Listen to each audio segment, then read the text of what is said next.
Tonight on 2020, from home movies to a home mystery.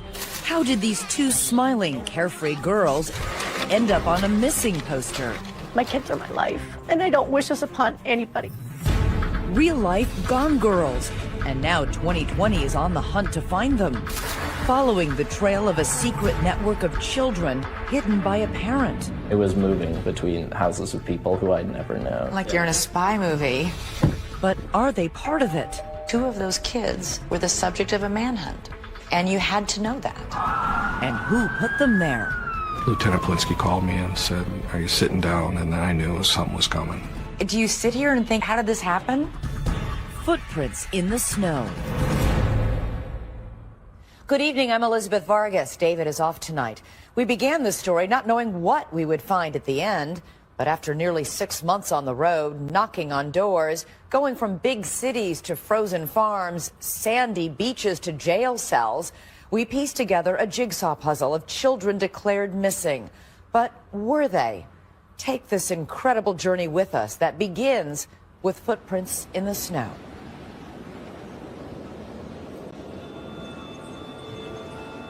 It is 7 p.m. on a 30-degree April evening in the suburbs of Minneapolis. A spring snowstorm has blanketed the roads. And while most families are settling in for dinner, one family is about to fracture forever when 2 children living at this home vanish. No shoes, no coats, no backpacks, nothing. Poof, they're gone. 13-year-old Gianna and 14-year-old Samantha Rucky disappear. The only trace? Footprints in the snow. But oddly, there is no manhunt to find the girls, no police press conference. How can 2 children in the state of Minnesota be gone and no one knows where they are? Their parents are embroiled in an ugly divorce and custody dispute, but they insist they are united in their desperation for the girls. I'm concerned, I am worried, I don't know what to think. You don't sleep, you drive around at night, you're always looking. Where did they go? Who are they with? And why does our journey begin by asking questions to their mother inside the Ramsey County Jail? Did you have anything to do with your 2 daughters running away? No. Do you sit here and think, how did this happen? Clean record, never had Clean a problem. record, and here you are in jail on $1 million bail? What's going on? I have no idea. This shouldn't be what happens in a divorce. This divorce is more like guerrilla warfare than a legal proceeding. Exhibit A, these 24 boxes, crammed with reams of motions, appeals, and rulings. Divorce on steroids, that would be a good word for this. But for every documented grievance in this harrowing tale, there is documentation, too, of the good times. Look at this, Nick! You got 20 years worth of home movies featuring both the Ruckies in starring roles as an affectionate, feisty couple. You're figuring it out now? Shut up, it just ran over. And doting, loving parents to their 5 children. Dad, it's my birthday! Nico, Samantha, Gianna, Nia, and Gino. It sounds like a busy home. They are wonderful, it was my dream. I loved being a mom. They make their home in Lakeville, Minnesota, a suburb of Minneapolis. David ran a multi-million-dollar trucking business. Sandra worked as a flight attendant and eventually competed in local beauty pageants, using her nickname Sam. Good evening and welcome. Proudly representing Lakeville, I'm Sam Rucky. In her spare time, she likes cooking Italian, flying airplanes, and staying fit. But David agrees that family came first for Sandra. There's Mom. Hi, Dad. A loving, energetic mom. There was a bird flying? Yeah. Oh, there it is. She was a great mom.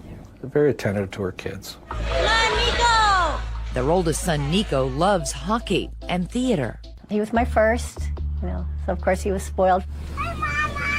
Hi, Nico. The 2 oldest daughters, Samantha and Gianna, are close and take care of their younger brother and sister. Samantha, she's beautiful, she's smart, she's outgoing. Gianna's very artistic, loves like animals. But this story is about what Sandra claims is not captured on home video. She says despite those smiling faces, there was a shocking, ugly secret in the family. Years of emotional and physical abuse by David. What would he do? Throw things, hammers at me, If he got mad, there was black eyes, there was broken ribs. We had to lock ourselves in the bedroom because we scared. We just didn't know how his behavior was going to be from one day to the next. During all those years during the marriage, did you ever take any photos, ever seek medical help? We had photos and we had police reports that prove it. And she claims David didn't just target her, but went after the children, too. How often did that happen? Once is more than enough. It happened a lot. After 20 years of marriage, Sandra says she reaches her breaking point and finally files for divorce. She says, frightened for her life, she also gets an order of protection against David. And then she calls police on him at least 20 times, claiming he continuously violates it. He broke into the house, came running up the stairs, jumped onto the bed that I was at, started choking me, and then took a pillow and started suffocating me. The children, now ages 8 to 14, remain in Sandra's custody and refuse to even see David, rebuffing all of his attempts to connect. It's your dad. Call me. I would like you to call me back. Call me. With his children ignoring him, his frustration mounts. He leaves this message after finding out his oldest son, Nico, dropped out of his longtime sport. Do yourself a favor. Get your ass back in hockey. The family court judge, David Knutson, appoints an advocate for the children and several therapists trying to facilitate a relationship with their father. But the children say they don't want one.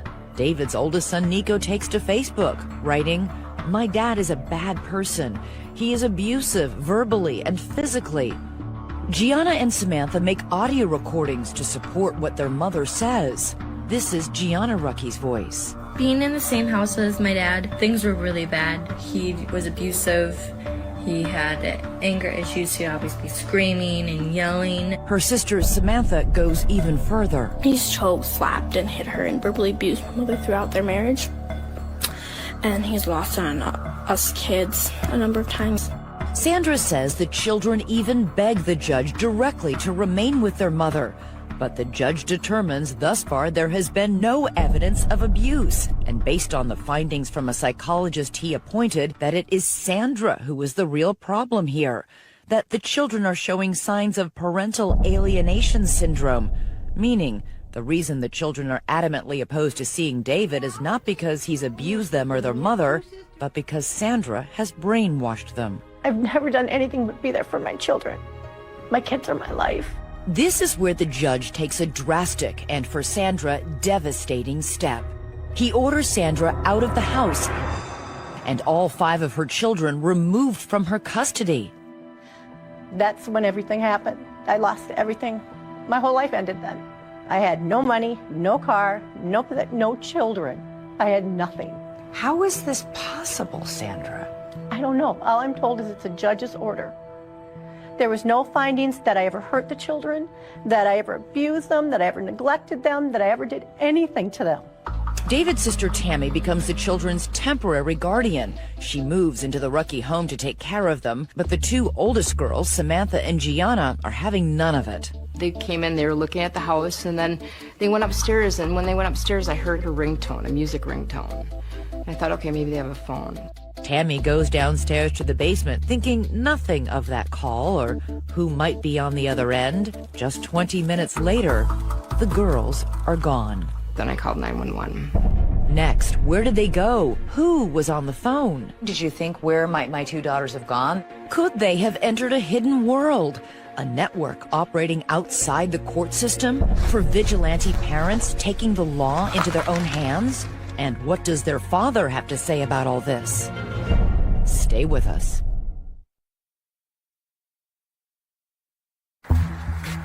Normally, 2 teenage girls vanishing into thin air would be the top story on the local news. But that's not the case here in Minneapolis. There is no Amber Alert, no search parties combing the woods. Sandra, separated from her children by court order, says she finds out her daughters are missing from her attorney. What was your reaction? What any mother's reaction would be. I'm concerned, I am worried. Everything was going through my mind. When Sandra's ex-husband David finds out his daughters have disappeared, he is terrified. What was your biggest fear? I mean, these are young girls. You don't want them hitchhiking. We live by a truck stop. You think of all these terrible scenarios. And David says he becomes consumed with bringing his daughters home, that he would never abuse them, and that all of Sandra's allegations against him are completely false. Have you ever raised a hand against Sandra or your children? Have you ever struck them? No. Have you ever physically abused them in any way? No. I'm a big guy. I kind of come across aggressive, but I never pushed myself upon her. I never did a thing to my children. Do you have a problem with anger? Not anger, it's frustration. Is it possible that there was something in your body language or the way you were speaking that scared Sandra or the children? You know... Do the fights get out of control? No. I'm going to yell. You're gonna feel pinned. But as far as abusive, no. But if there wasn't any physical abuse, how is it possible that the Rucky children would tell such frightening stories? Lisa Elliott is David's attorney. They are parroting what their mom is saying. But they're not young children. No. Why would they do this? I think she had them so afraid of what would happen if they went with their dad that she said, you have to say this or you're going to end up with your dad. And David begins to suspect that Sandra knows more than she's saying about their missing daughters. You and Sandra had been involved by this point in a lengthy and bitter custody fight. Did you think she might have something to do with this? Yeah, oh yeah. As the weeks pass with no sign of Samantha or Gianna, David says he spends his nights driving the streets, searching. He begins tailing Sandra to see if she might lead him to the girls, and even hires a private investigator. You can't get rid of that pain. It never goes away. My mother mostly would, I'll say, you know, prepare yourself. Prepare yourself for what? If you never find the girls. How? I couldn't stop looking. The same cannot be said for Sandra, who appears to go back to life as usual, hopscotching around the world as a flight attendant, popping up on Facebook at an NHL finals game, and lounging on a boat with friends. Did you call the police? I had an order not to contact the police. You have a right to contact the police Really? if you're a victim of a crime or if I you're have a court in order danger. from Judge Knutson that I am not to contact the police. But this court order directly contradicts that, specifically stating that Sandra should report any information she has about the girls' whereabouts to authorities. So you did nothing when you found out they were missing then? Okay, I guess if you're in that situation where you've been stripped of everything related to your children, you don't know what to do. If one of my children went missing, I'd be out there with a sandwich board saying, find my child. The courts had completely tied my hands. 1 month after the girls' disappearance, there is a bizarre twist in the story. They show up, but in a place no one expects. The Rucky girls say they want to be heard. On local television. They met with us at a hotel. We don't know who brought them here. The local Fox 9 station airs this story. And right there, sitting in front of the reporter, are the two missing Rucky sisters. I'm just really scared it's going to end really badly. And once again, they back up what Sandra has been saying. He was abusive. Really. In what way? Emotionally, verbally. I mean, our mom was always our protector, but now there's no one there to protect us. I was glad to see my girls. But, you know, what I was hearing coming out of their mouths was hard. And as quickly as you can change the channel, the girls are gone again, vanishing back into the night. Months pass. Their faces appear on the missing and exploited children's website and on thousands of plastic bags distributed in northern Minnesota. The search continues for the Rucky girls. Their parents' epic divorce drags on until the judge finally makes his ruling. In a painstaking 60-page order, he drops a bombshell, awarding full custody of all 5 children to David, writing of Sandra's allegations of abuse that the court has not received any evidence to support her very serious allegations. He went on to say Sandra refused to cooperate with any of the professionals appointed in this case. For David, it is total vindication. 17-year-old Nico, 13-year-old Nia, and 10-year-old Gino return to their father's care. And while David works to mend his fractured relationship with them, his 2 missing daughters are no closer to being found. How were the three children reacting to the absence of their sisters? Were they worried? This was a big-time white elephant in the room. It just, you know, it was always something that was just there. The secret of what really happened to the Rucky girls holds for 2 alarming long years, until someone who knew that secret, someone who kept it, finally speaks up. You knew Sandra was lying. I thought she was, yeah. Well, you knew she was. And a secret underground network willing to defy court orders and hide children. We sort of pass messages. We use a lot of burner phones. Could this group hold the key to finding the Rucky girls? Stay with us.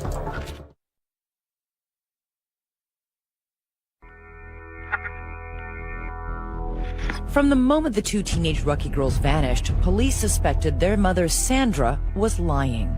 At any point, did you tell your children to run away from home? No. You never encouraged any of your children? How can I encourage my children to run away? I've had no contact.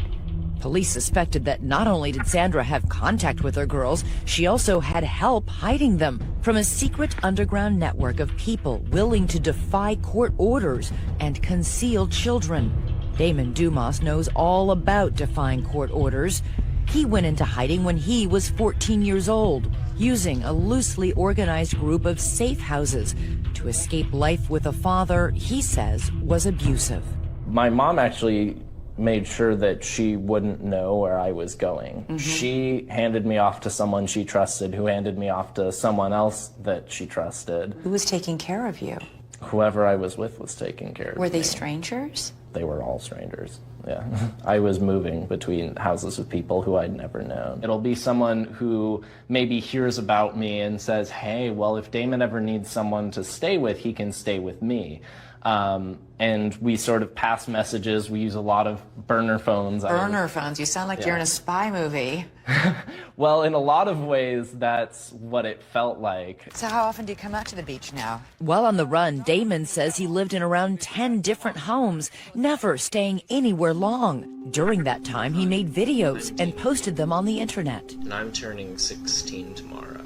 But instead of a birthday party with my friends, I'm in hiding.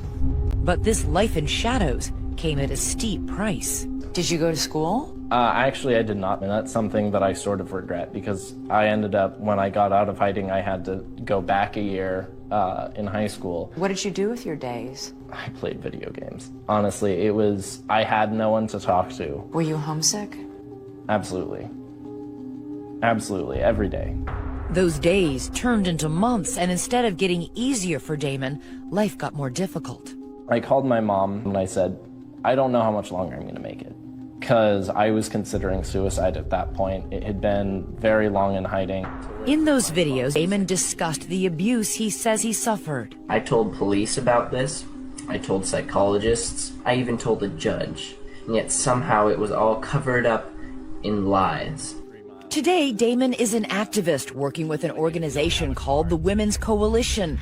He blames the court for forcing him into his life on the run, even though Damon's father strenuously denies ever abusing his son, and a judge agreed there was no credible evidence to prove it happened. He said that whether or not I was being abused, my mom had to stop talking about abuse, and that Why would a judge do that if he really thought you were being abused? Because what people don't understand is that this is not something that is a one-time case. This is not something that happened to me. This is systemic.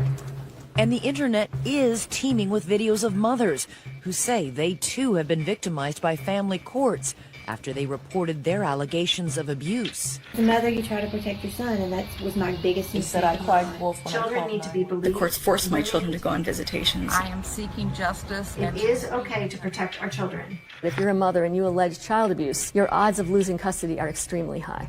Joan Meyer is a law professor at George Washington University who studies family courts. Her research has turned up some surprising and, in her mind, troubling results. If you raise abuse, especially child abuse, you've got to make a very strong case. If you can't nail it, not only will you lose custody, you may lose all access because the assumption will be that you have poisoned your child's brain with these ideas. Sandra says this is exactly what happened to her. So, did her daughters run away to protest a family court ruling like Damon Dumas? That's what Brandon Stahl, a reporter at the Minneapolis Star-Tribune, wanted to find out.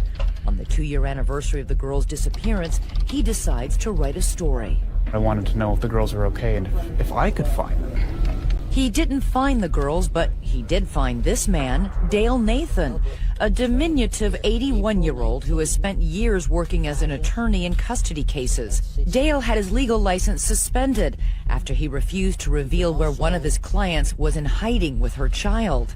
He is a fervent supporter of Sandra. Dale is somebody who believes to the bone that the family courts in Minnesota are corrupt. The story Dale tells is a doozy.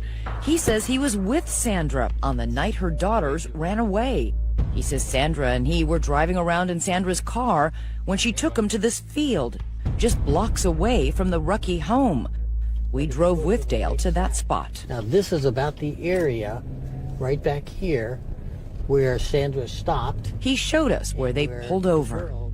That's the one we want to take. So you stopped, you parked, you waited?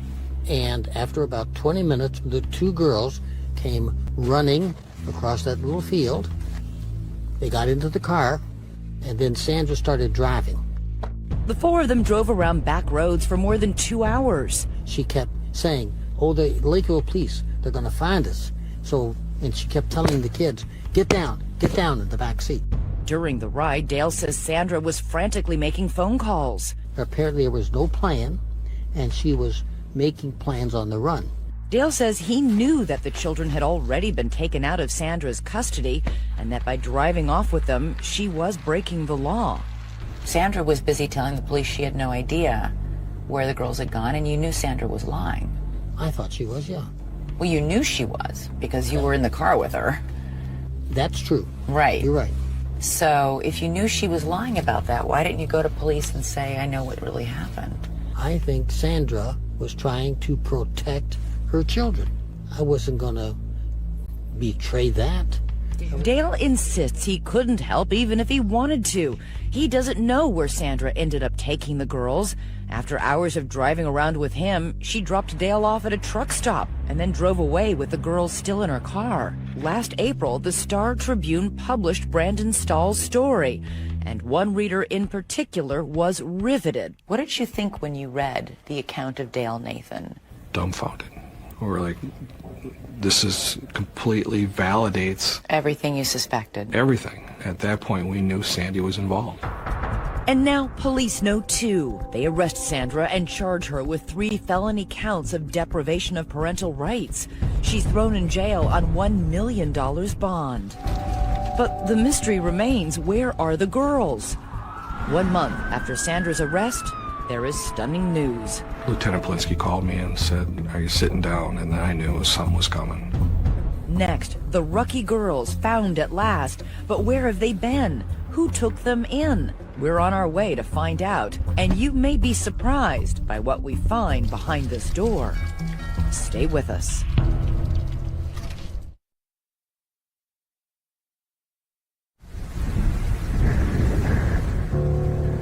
Where can 2 teenage girls hide in plain sight? Deep in the snow-swept fields of Minnesota's North Country, amid miles and miles of desolate, untouched land, this speck of property, a farm called the White Horse Ranch, holds the secret of the missing Rucky daughters. What led police here? The trail begins with one of Sandra's staunchest supporters, Dee Dee Evevold, an activist friend, vocal about her belief there is corruption in the family courts. Detectives search her home and find a cell phone photo of one of the girls on a farm. They trace that photo back to the White Horse Ranch. And with that, bingo! Police discovered this is where the girls have been for the entire 2.5 years of their disappearance. We took a trip to find out how they ended up here and how they went under the radar for so long. Behind this door are the people law enforcement believes broke the law by housing the girls. Welcome. They are an unlikely pair of alleged criminals. Gina and Doug Dolan own the ranch, which offers 90-minute therapy sessions with their animals. 22 horses, 3 donkeys, and 2 alpacas. They help children who've been abused. Our mission is to reach children and families and to bring healing and wholeness through the animals. Hundreds of children have made day trips to the ranch, but Samantha and Gianna Rucky were not their typical guests. We received a phone call from Dee Dee Ebevold. Dee Dee Ebevold not only knew Sandra, she knew the Dolans and respected their work on the ranch. I knew that these are good, honest, salt-of-the-earth people that really are just about doing the right thing. She just said that they needed a temporary place and that they were working through a court case. So you thought they were coming for 3 days? That's correct. 3 days isn't a big deal. The Dolans say it was Sandra, along with Dee Dee, who dropped the girls off at the ranch one night with no more than the clothes on their back. Then Sandra left and never returned. Days turned into months, and then astonishingly, years. I don't understand how 3 days turns into 2.5 years. I don't know if I can even answer that question. This is where the Dolans' attorney, Travis Kyle, steps in, because the Dolans, along with Dee Dee Ebevold and Sandra, are now facing felony criminal charges for their role in the girls' disappearance. At this point, there's certain information we just can't disclose. But they can say that in that long period of time, the Dolans never saw Sandra again. They spoke to her by phone only a handful of times. And it was always from a track phone, so there was never a way of connecting with her. And then would speak to the girls? No. No. She didn't want to. I mean, she was very concerned about them and tell them that I love them. I almost feel like she knew that they were safe here. Don't you think that's a little weird? Mm-hmm. We run into a lot of weird stuff here. While the Rucky girls are away from everyone and everything they know, communing with the alpacas, 3 hours south, their fathers scoured the earth for any sign of them. Why did you keep them here, despite the fact that you knew a parent was looking? I wouldn't say that we kept them here. We allowed them to stay. They could have left at any time. They didn't want to leave. But didn't you know that people were looking for these children? I can't answer that. Not at this time. Our choices were to put them out on the street or give them a place to live. And we did not want them out on the street. They told you they would continue to run away if forced to return to their father? Did you try and reason with them? They're girls, they're minors. They're not allowed by law to decide where I get to live and what's best for me. Yes, we did. A number of times. And it was a lot of fear. I've never seen anybody that scared before. Did they ever sound coached to you? No. No. I believed them 100%. At the ranch, the girls made a new life for themselves with the Dolans. They were homeschooled. Their daily activities included helping with the animals. Everybody has to do chores. Anything from cleaning pens to feeding the animals to brushing them. The nearest town is Herman, population 437. Was it a secret that the girls were here? No. No, it was not. So you didn't say, okay, go hide in the back bedroom when somebody's pulling up? Everybody knew they were here. You made no effort to conceal them? No.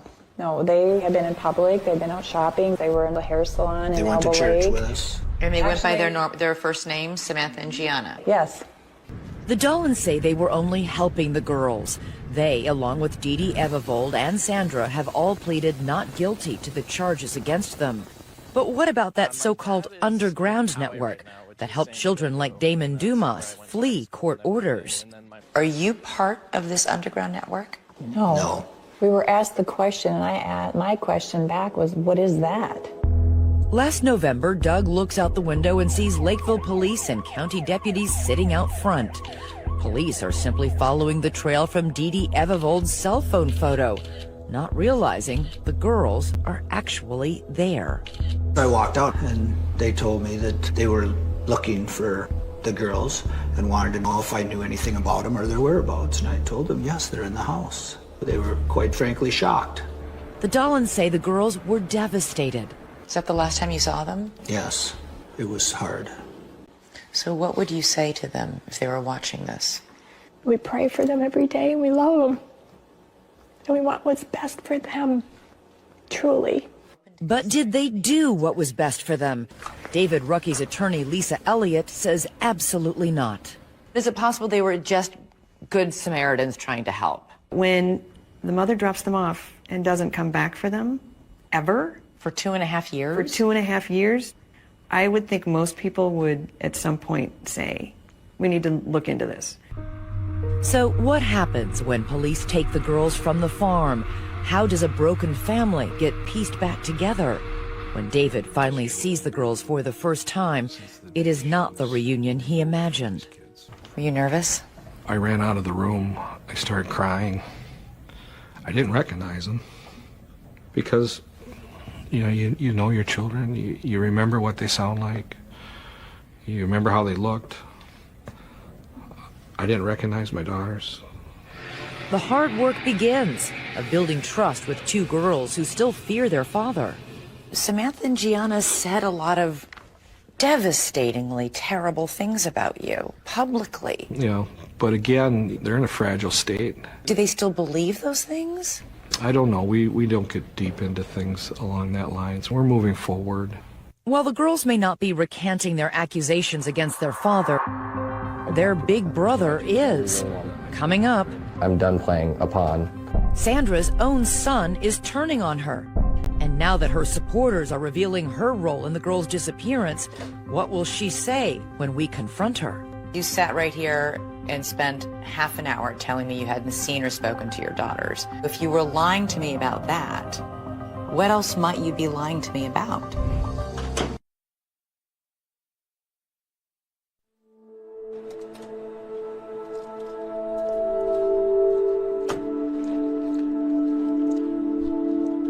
For the second time in 2 months, we have come to the Ramsey County Jail in St. Paul, Minnesota, to visit inmate Sandra Grazzini-Rucky.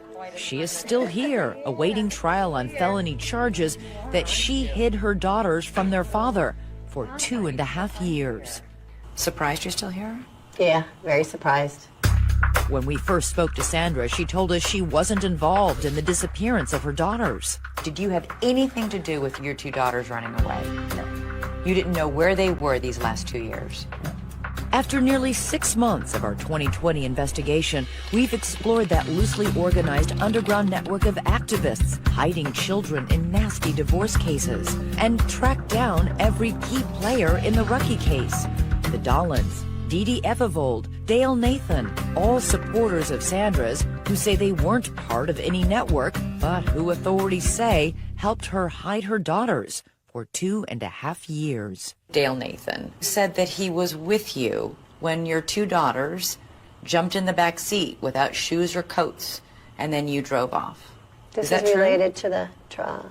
Yeah, that'll all be talked about at the upcoming trial. I can't comment on anything related to the trial. You know that. All I'm telling you is you sat right here and spent half an hour telling me you hadn't seen or spoken to your daughters. And I've now spoken to 3 people who tell us, in fact, that's a lie. So if you were lying to me about that, what else might you be lying to me about? I can't discuss anything regarding the trial. I just can't.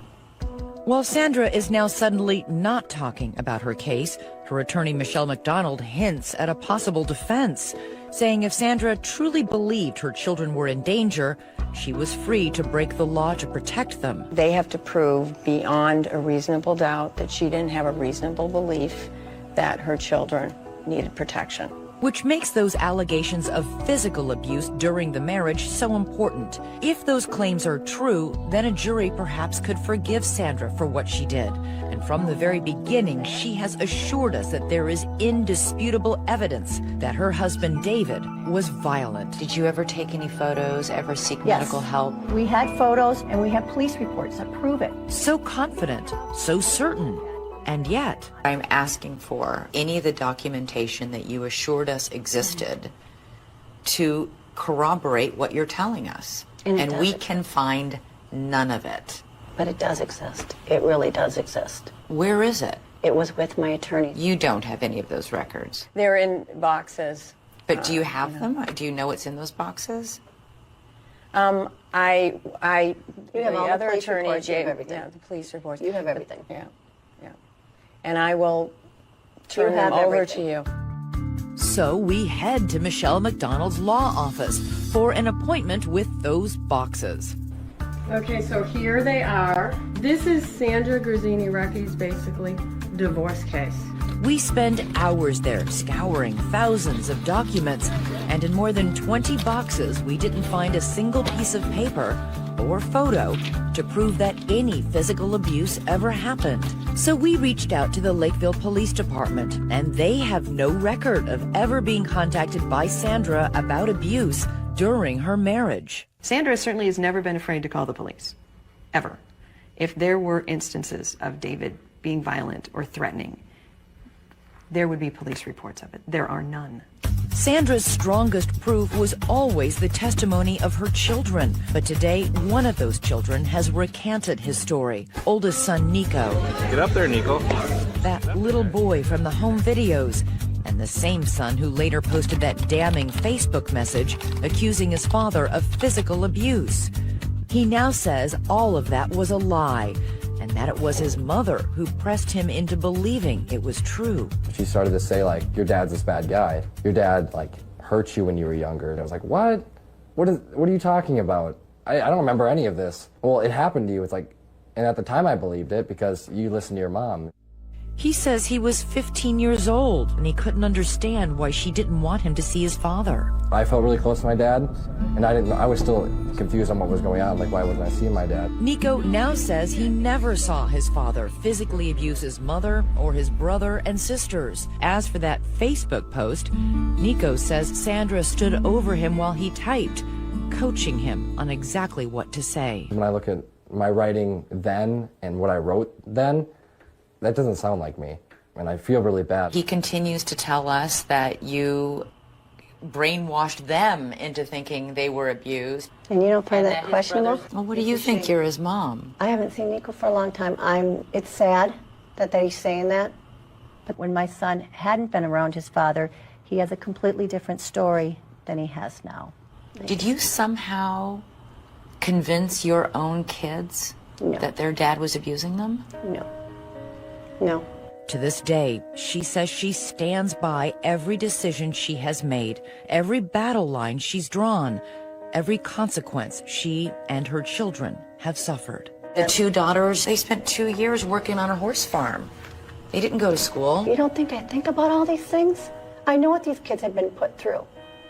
But it wasn't me who put these through. This was the system that put the kids through this. David and his attorney, Lisa Elliott, say this was never about keeping her children safe.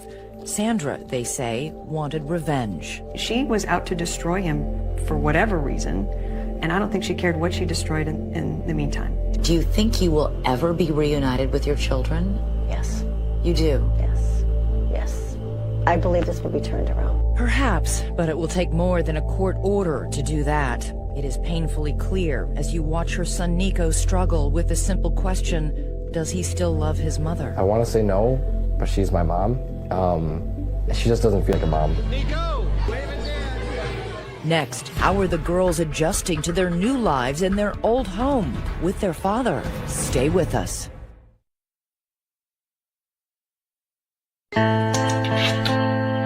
It is a heartbreaking time capsule of a family that no longer exists.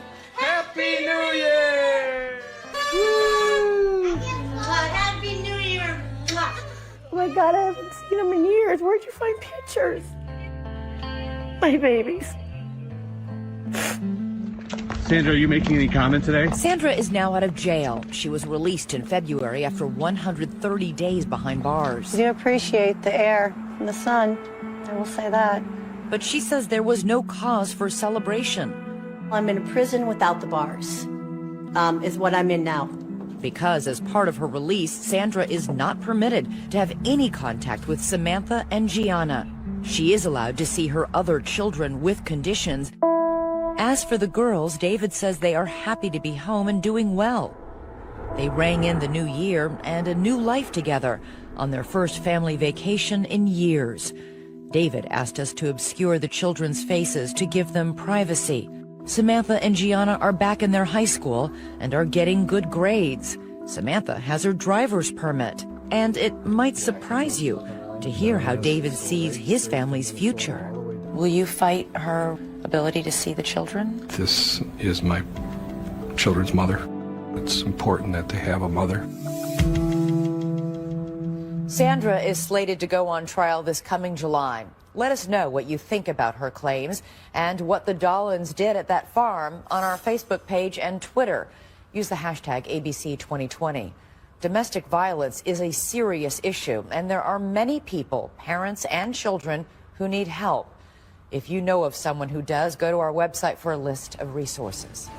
And that is our program for tonight. I'm Elizabeth Vargas. For David and all of us here at 2020 and ABC News, have a great weekend. We have this hatred thing because we're both fighting over this complete loser. Tonight on 2020, Bad Romance.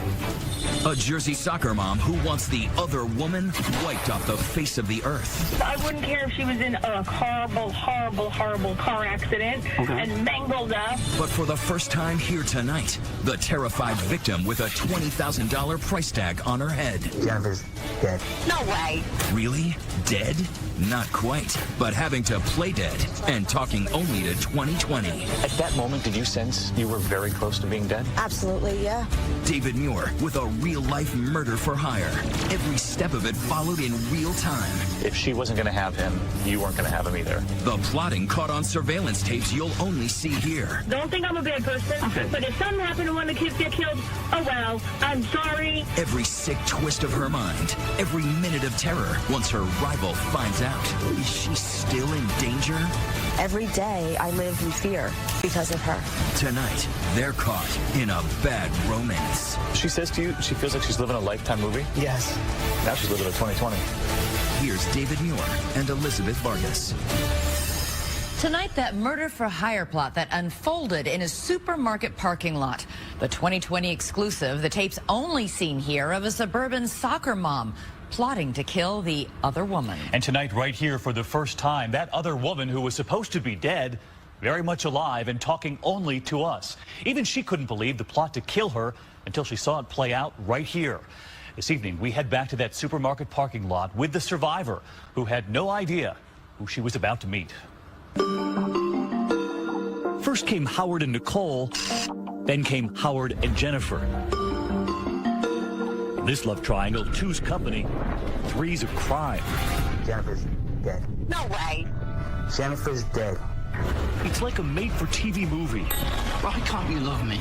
The strange but true love story of Nicole Facenda, ruthless romantic, set in a soprano land of big hair and broken hearts. Want a sandwich? No, I'm all right. The Garden State, where smokestacks grow, where the surprisingly irresistible charm of Howard, a chauffeur, drove one woman over the edge. I want to go piss on a grave. And as you're about to see, it could get another one killed. A 42-year-old suburban soccer mom is about to settle the score by hiring a hitman. It all starts right here. Keep your eye on that white car pulling into a supermarket parking lot. And out comes our leading lady, looking for trouble. How you doing? Hi, how are you? Have a seat. I'm here to go shopping, to go get flowers. I have this big event, you know. I'm so busy today. I have all of 10 minutes. Okay. She says she's there to buy flowers, roses maybe, with some very sharp thorns. Nicole hoping her problem can vanish like magic. So what can get done? You could just make her disappear. You could, what can get done? When you say disappear, like you want her out of this state, or you want her, you know? Nicole says she and Howie had it all. Fancy casinos, fine dining, first-class vacations. An easy life, she says, at her expense, until Howie's secret worlds collided. The 54-year-old falling for a younger woman, Jennifer, just 33. Nicole and Howie have a son, but Howie and Jennifer would have two sons. She's just a who's been involved. I think she's like 30 years old. She's got two kids. We have this hatred thing because we're both fighting over this complete loser. We both have kids with this loser. So he bounces back and forth. He uses her, he uses me. You don't want to hear the whole. You hear Nicole say she wants Howard to suffer, but it's Jennifer she wants gone. I could do it myself, but I don't want to have my hands on anything. So here in the parking lot in broad daylight, as shoppers push their carts right on by, there is one shopper in the market for murder. I need somebody who can just get something done, then leave and disappear. They have big fat envelope in their pocket, and then my problem. When Howie walks out on Nicole, at first, she follows the time-honored tradition of jilted lovers the world over. She turns to Facebook, posting family pictures and a furious rant about Howie's secret life with 2 families. But among those who see the post, one of Howie's relatives, a guy we'll call Sonny. They start chatting online and on the phone, chatting about murder. And then in this New Jersey parking lot, it gets real. Nicole meeting Sonny for the first time in person. 20 years, he does everything for me. Sonny introducing his friend to her, the hitman, and we'll call him Jose. You just tell him the scenario, and he'll get it done. No case Sarah. The cure for Nicole's broken heart? Break something else. Like, so you're saying you could just go break her legs, or you could go do anything that I need done, you could do. Exactly. From the littlest thing to the worst thing. The worst thing. Nicole and the hitman talking in a code so clever, they're fooling themselves. Okay, I think you had a problem with somebody, and I'm here to take care of your problem. But what is it you want me to do with your problem? Okay, I don't know. Fix my problem, I guess. How do I fix your problem? You tell me what you want me to do, and I can see to it that it gets taken care of. But how is it going to get taken care of? How do you want it to get? That's why I'm here. And just look at this. Incredible.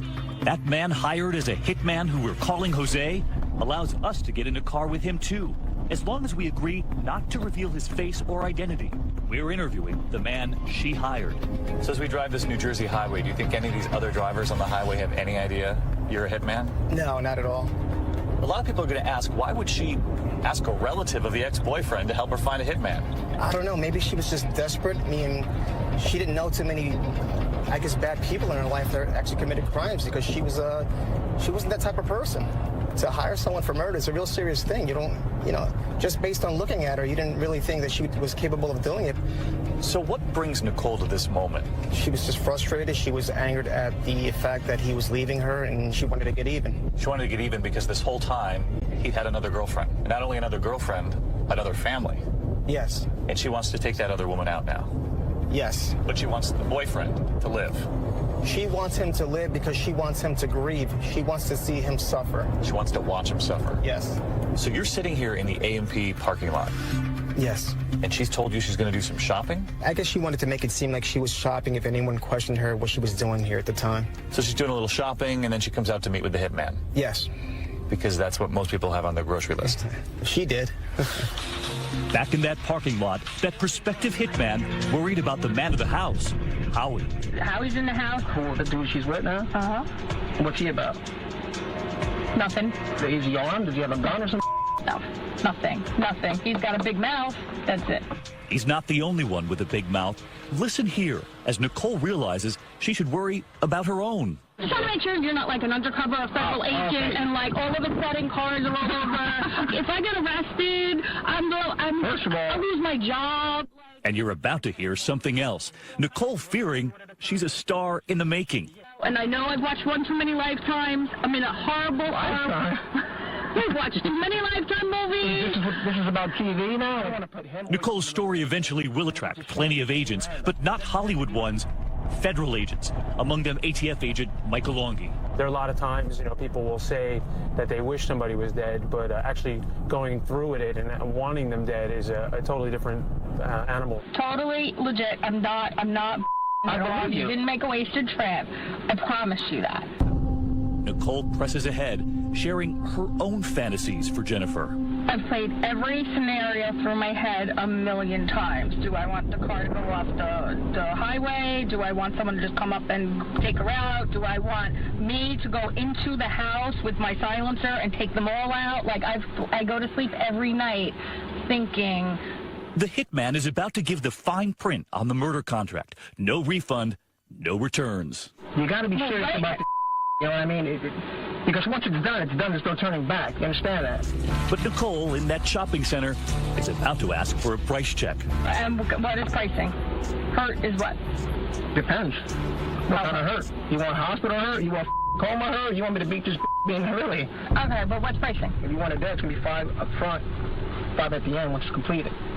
That's it? 10? Yeah, you can get 10. Federal agent Angela Mullins. So the whole time there are shoppers in the parking lot and there's a murder being planned. And she's plotting to kill someone. Murder for hire in America. On your lunch break. But the deal is not done because Nicole wants to think it over. So what do you think? How long do you think you're going to need to think about it? Tonight, tomorrow? I need a couple days to think. All right. Thank you very much. The meeting ends with a handshake. As they drive off, Jose and Sonny celebrating with a fist bump, like it's money in the bank.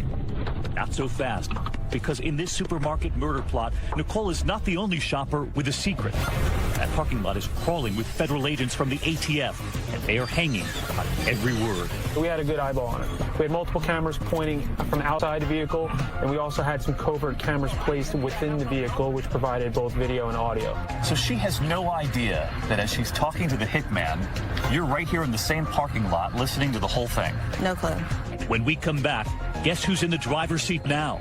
Nicole's close-up coming sooner than she imagines. So she says to you, she feels like she's living a Lifetime movie? Yes. Now she's living a 2020.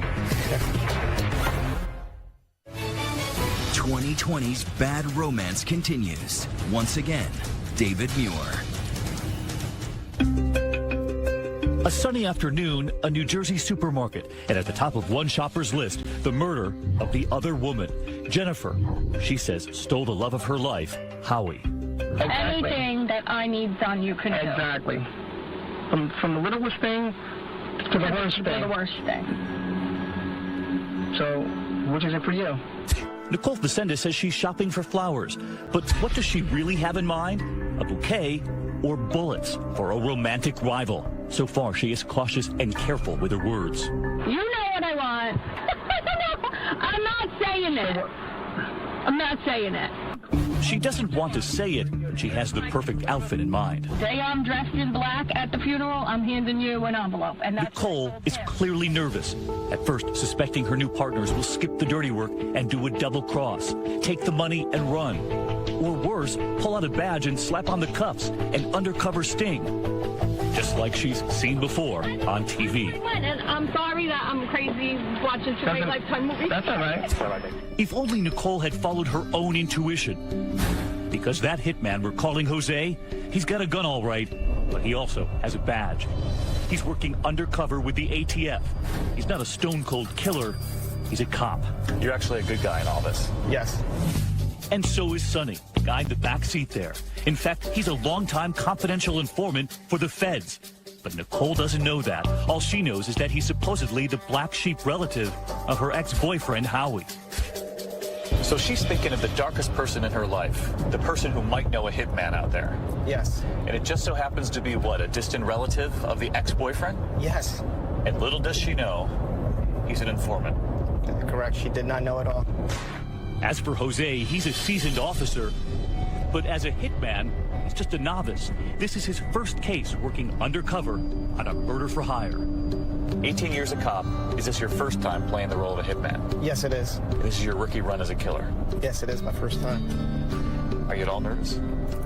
I wasn't nervous with her. I was just more concerned about saying the wrong thing to mess up the case. So what you're most nervous about is not being a hitman. You're nervous you might mess up the case. Yeah. But even while he's in that car, Jose gets some help. Watch as he looks down at his phone. She's going to do something to you, so you want to do something to her in return? He's reading a text message from the other agents in the parking lot. So the undercover and I were actually communicating via text messaging. Agent Michael Longi, listening from a nearby car, now texting his tips. We're able to point out things to the undercover in live time, and we were able to go back and forth, so say this or do this, just to kind of help him along. And just listen to how Jose explains those text messages to the suburban soccer mom sitting right beside him. He tells her it's just a friend, texting about going out for a beer. Asking about the beer. And then the moment in that surveillance video that struck us, when it seems Nicole is on to the undercover hitman. And I know I've watched one too many Lifetimes. I'm in a horrible... We've watched too many Lifetime movies. This is about TV now? So she says to you, she feels like she's living a Lifetime movie? Yes. Now she's living a 2020. Jose is part of an elite squad of undercover hitmen working for the ATF all across this country. You're armed with disguises today, but you're also armed, right? Are you armed at all times? Can you show me? Earlier this year, those undercover federal agents agreed to sit down with us as a group for the first time ever. Perhaps you'll remember the 2020 exclusive, because to do it, they spend hours getting disguised. That's Jose right there, covered in a sort of goo before he gets a brand new appearance. They would make a mold, and from there, they build new features for his face. The same agent would sit in that car with that scorned lover. And the less you know about me, the better it is. How do you find a hitman? I mean, you're not in the Yellow Pages. You're not on Craigslist. They'll actually try to reach out to the person they feel knows somebody that has something to do with the criminal element. Or it happens when you're doing other undercover cases. You're working a group or a gang, and they reach out and say, hey, you know, I have this problem. You know, do you know anybody who would kill this guy? So it's a great opportunity for us to step in and say, well, yes, we do. What's the darkest thing someone has asked you to do? Had a daughter that wanted to kill her dad. The guy wanted me to kill his wife. He said she might be with her mother. If she's there, just kill her too. Well, how did he refer to the mother-in-law? He said if that is there, just kill her too. 2 for the price of 1. More or less, which I thought about raising the price, but... She said I could blow up the house, kill everybody, as long as she could get her dog out. So get the dog out, kill everybody else. Kill everybody else. What are people looking for? I mean, what do they want in a good hitman? Just like you'd go to find a plumber to come to your house and fix a pipe, they're looking for an expert to take care of their problem. Do you find them unpredictable, dangerous? I think they're the most violent people on the planet. You do? Absolutely. And in many cases, the clock is ticking. Clock is definitely ticking. The person that's hiring the hitman might change their mind and say, you know what, I'll just do it myself, and then they go kill somebody. Does it make you think, what am I doing? You know, I didn't sign up for the Boy Scouts. I signed up to be an ATF agent to go after the most violent people out here. What's going through your mind when the person across from you wants someone killed? You just wanted to yell at it. Like, what's wrong with you? I mean, what are you doing? When someone's being so evil next to you, it's like, how can you even conceive of something like this? And you have to sit there with your poker face and, okay, this is what you want done. This is what I'm going to do. He would keep that poker face, and so would his partner. Because 2 nights later, another parking lot, another criminal conversation. This time, Nicole meeting with the hitman's sidekick, Sonny. Tell me what you want, though. I want this problem gone. You know what I want. We're right here in the parking lot also. Those ATF agents are listening again. You're out here listening in the car. Yes. And we're actually sitting in pretty much the exact spot. And we set up our surveillance vehicle just on the other side of this curb. So we were literally about 10 feet away in a blacked out vehicle that she was not able to see. So this is where you're listening to her? Yes. The informant's got a live wire? Yes. And for the first time, she's not holding back about what she wants done to this woman. Not at all. No more talking in code. Nicole lowers her guard and spells out exactly what she wants. See, I would think that either she disappears and she's just never found, like these people are never found. Okay. Like that would be one good thing. I wouldn't care if she was in a horrible, horrible, horrible car accident and mangled up, and you know, I don't care. Like gone. I want to go piss on her grave. I want to go to her funeral and spit in the gas. So you want to see her dead? Is that what you said? I will be happiest when this woman is dead and buried and 600. And when asked what to do with the ex-boyfriend, it turns out, kill the woman, keep him. So she says, get rid of the woman, but keep the boyfriend alive? Yeah, she said just injure him. You know, shoot him in the foot or something. What's the thought behind that? So that she could still potentially be with this man after all of this. She'll swoop in, you know, she'll get the satisfaction that he's hurt and his despair. But then with the victim out of the picture, she can have him. And you're thinking the whole time? She's crazy. She's maniacal, just cold. It's unreal. Life is stranger than fiction, and this is why. And we were listening to it live. Right out here in this parking lot? Right here. 1 man, 2 women. It seems Nicole figures it's just a subtraction problem. 1 murder to make the math work. But perhaps darkest of all, listen to Nicole, a mother herself. When asked what to do if the other woman's children get in the way, 2 innocent young boys, the children of the man Nicole says is the love of her life. Let me tell you, and don't think I'm a bad person, but if something happened to one of the kids get killed, oh well, I'm sorry. When we come back. Listen to me clearly. Jennifer's dead. No way. Jennifer's dead. the double cross. The details they share with her that the other woman has been killed are greatly exaggerated. In fact, you're about to meet the other woman who is very much alive. So, what do you think of Nicole and her murder for hire plot? We're live tweeting throughout tonight's show, so let us know using the hashtag ABC2020. When we come back, the intended victim, stunned by news of the murder plot, but not who was behind it. I knew right away, if anything happens to me, it's Nicole. And later, the hit is about to hit the fan. I can't believe you don't show up here. That's not cool. When Bad Romance continues. 2020 continues. Here again, David Muir.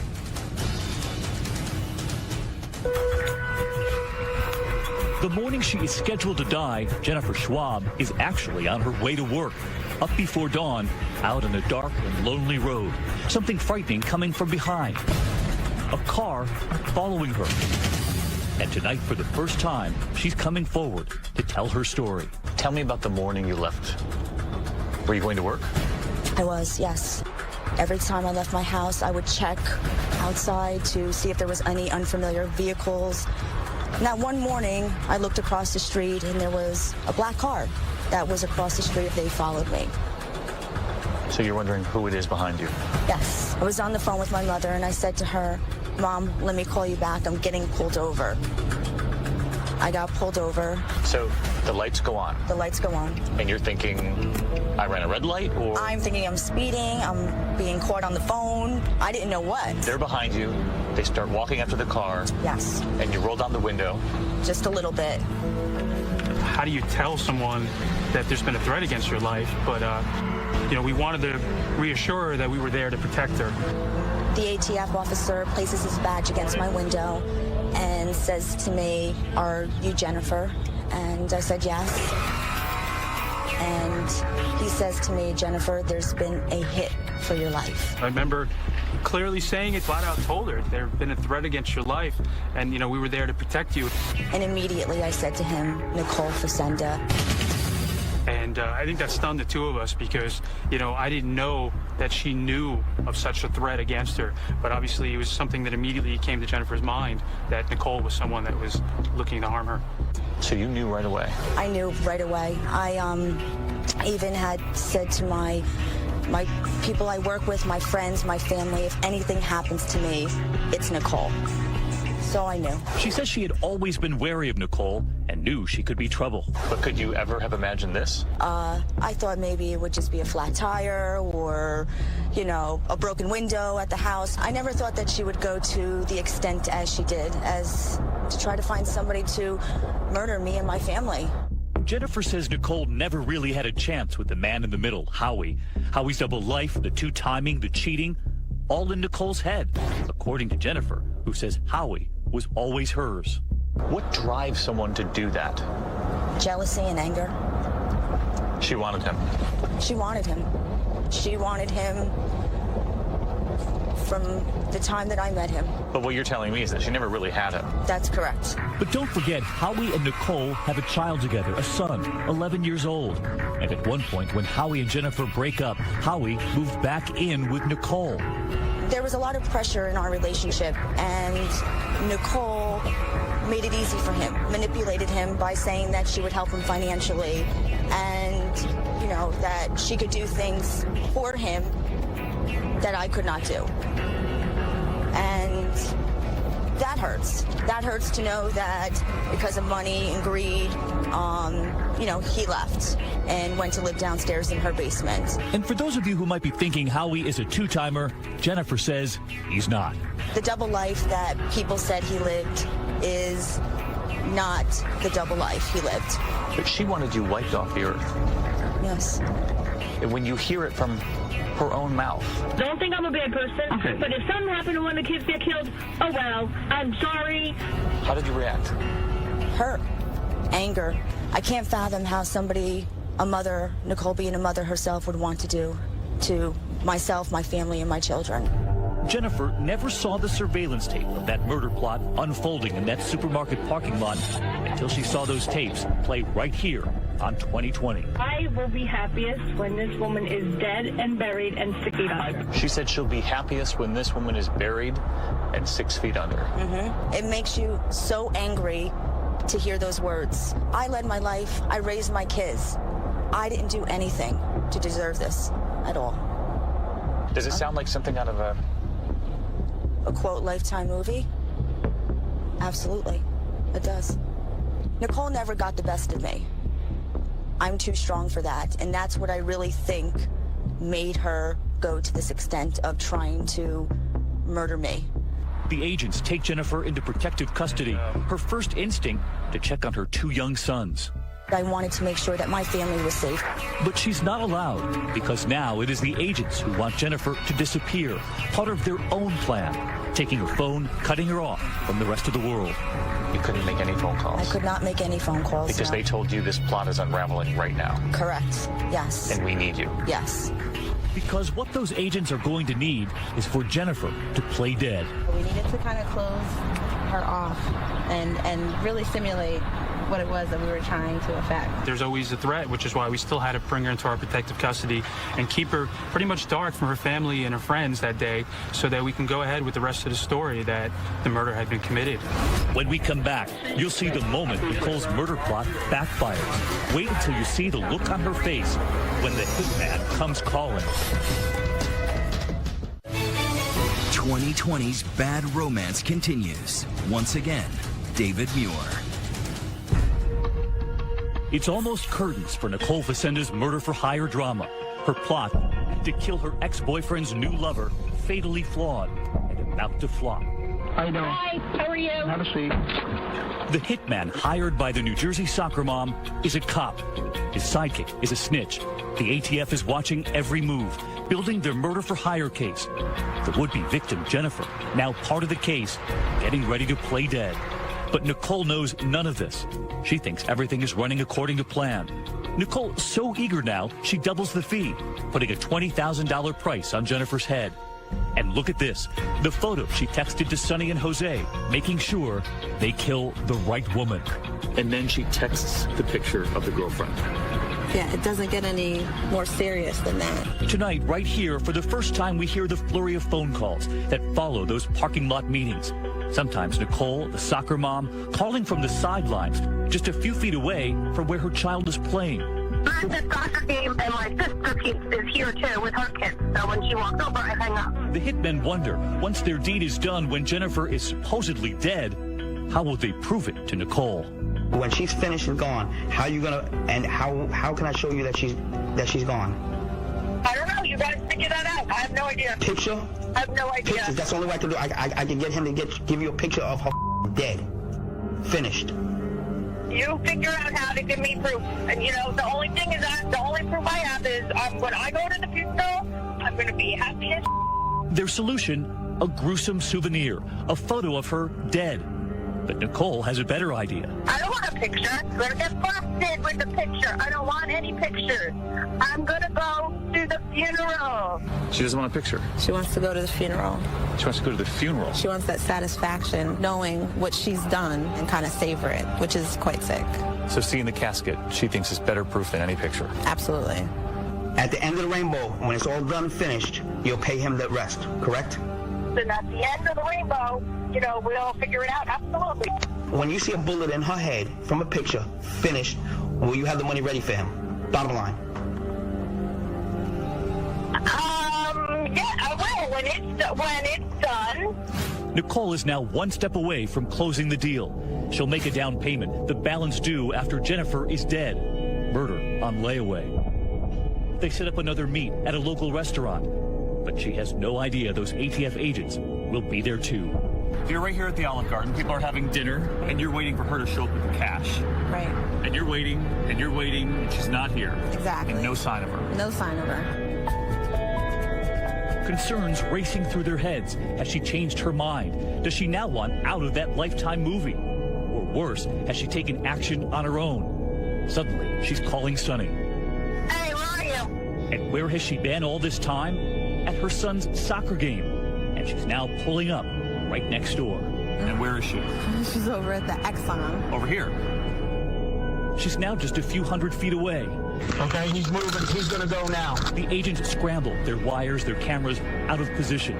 Listen, he's gonna have to walk over to the Exxon station. They see Nicole hand Sonny a thick envelope.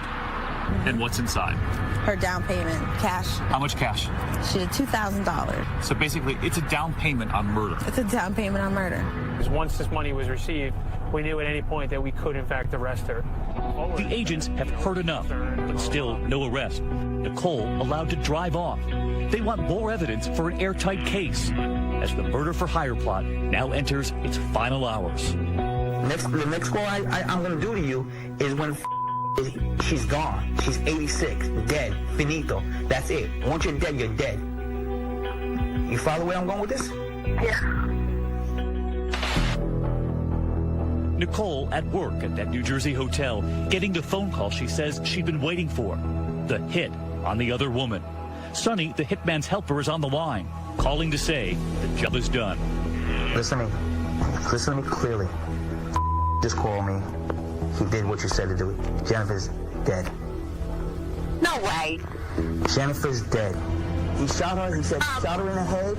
He has proof to bring you whatever. She's done. She's dead. Sonny tells Nicole the hitman made the murder look like a botched robbery. You said to get rid of somebody. He shot her, made it look like a robbery. He wants his money. He's going to go to your hotel and get it from you.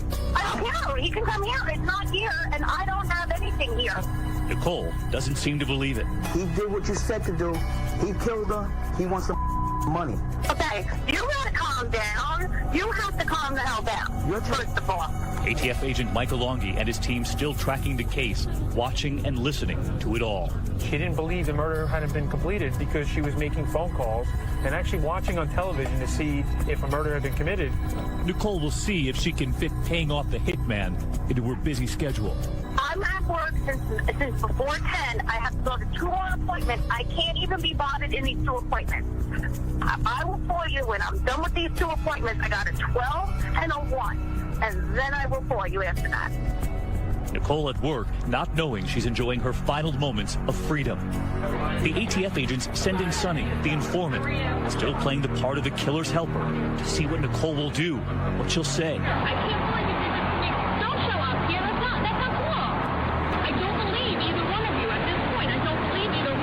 But Nicole's day is about to get much worse. So she's working here at a restaurant. Yeah, she's a catering manager. And she has no idea that you're about to move in. No clue. So you come around the front here, and you walk right into the restaurant? Yeah, we walked right into the DoubleTree. And you ask for her? And we just asked for her at the front reception desk. And she comes out? And she comes out, and she was just questioning and looked, surprised and startled. And what do you tell her? We tell her that she's being placed under arrest. So you cuff her and you haul her right out of these doors here? Yes. And what was she saying in the car? She was like, I can't believe this is happening. And she was starting to get teary. And she was like, why? She actually had some tears in the car. Oh, yeah. In the back seat. Yes. Nicole, not a killer after all, just a grim weeper. Were those tears for the girlfriend she tried to have killed? No, they were for herself. You'll remember our hitmen, who are in fact undercover federal agents. When you're in that courtroom and you see the person that you've caught and they look at you, what do you read in their eyes? Hatred. That person trusted you with everything, and suddenly they find out that you have betrayed them. I enjoy that part. That's the part where they know they've been had. You did your job. It's the only time you can actually come out of your role and just be like, yeah, I got you. Nicole eventually pleading guilty and getting 10 years in federal prison. And from that prison in West Virginia, she is reaching out to 2020, sending an email saying, I thank God every day that no one got hurt from my careless actions. I would like to apologize to the victim and her family. I am not and have never been a violent person. I was a woman destroyed by emotions, and I am paying for it dearly. And Nicole also accuses the feds of baiting her. I was at an emotional low point in my life, and they took advantage of that, she says. But that hitman, reminding us in that supermarket parking lot, he gave her several outs. You gotta be serious about you know what I mean? Because once it's done, there's no turning back. You understand that? When we come back, the reason Jennifer is afraid it'll never be done. Why she fears Nicole, even from behind bars, is still a threat. Because you think she's still determined. Yes. Absolutely. And an emotional moment in that supermarket parking lot where the plot began. You'll see who Jennifer is about to meet. 2020 continues. Here again, David Muir. Murder can be hard on a relationship. The plot to kill Jennifer, and when she learns it's her boyfriend's ex-girlfriend, Nicole Facenda, who wants her dead, that's a little hard to get past. You almost paid for this with your life. This guy's got to be some incredible guy. Is Howie like the best thing going? Howie's a good guy. He's a good father. He's very caring. You know, unfortunately, he got involved with Nicole, and it all came down to this. As it turns out, even from behind bars, Nicole may have gotten some of what she wanted. Howie and Jennifer are on the rocks. So you and Howie are still together? We are working through things for our children, for us, for our families. So you can't say for sure whether there's a future or not? I'm not sure. We're working it out. And was it the death threat when you finally said, you know what, I'm not sure this is going to work? There's a lot of things. Too many things have happened. Yes. Yes. And now you feel like you can't erase it. I don't know. But one thing Jennifer does not blame on Howie is the murder plot. Howie didn't do this. Howie didn't tell Nicole to hire somebody to kill his family. It was all her, and I can't hold Howie accountable for that. Howie turned down our invitation to do an interview, but he did tell us in a phone call that he still loves Jennifer immensely and wants to stay with her forever. 100%, he told us. Jennifer, meanwhile, is still looking over her shoulder. There's a moment when they're in the car and they're talking about the ways they can kill you. Yes. And she says, I don't care if she's in a horrible car accident. And they pulled up. I don't care. Like, gone. Do those words still play out in your mind? All the time. All the time. Everywhere I go, I have to be worried or concerned that somebody is going to drive me off the road. Or somebody is going to come to my door with a silencer, as she said she wanted to. I'm scared every day. Because you think she's still determined. Yes, I do. And Jennifer says she has cause for concern. Nicole denies it, but agents say even after she was arrested and in jail waiting for her trial, a cellmate informed them that Nicole was plotting another hit on Jennifer. She even said at one point that she knew her life was over and that now she was really determined to make sure that the victim didn't get to live. And she went as far as to make arrangements with her that the cellmate's husband himself could in fact commit the murder. And then our drive with the woman who was supposed to be killed. We reached the spot where that plot was hatched.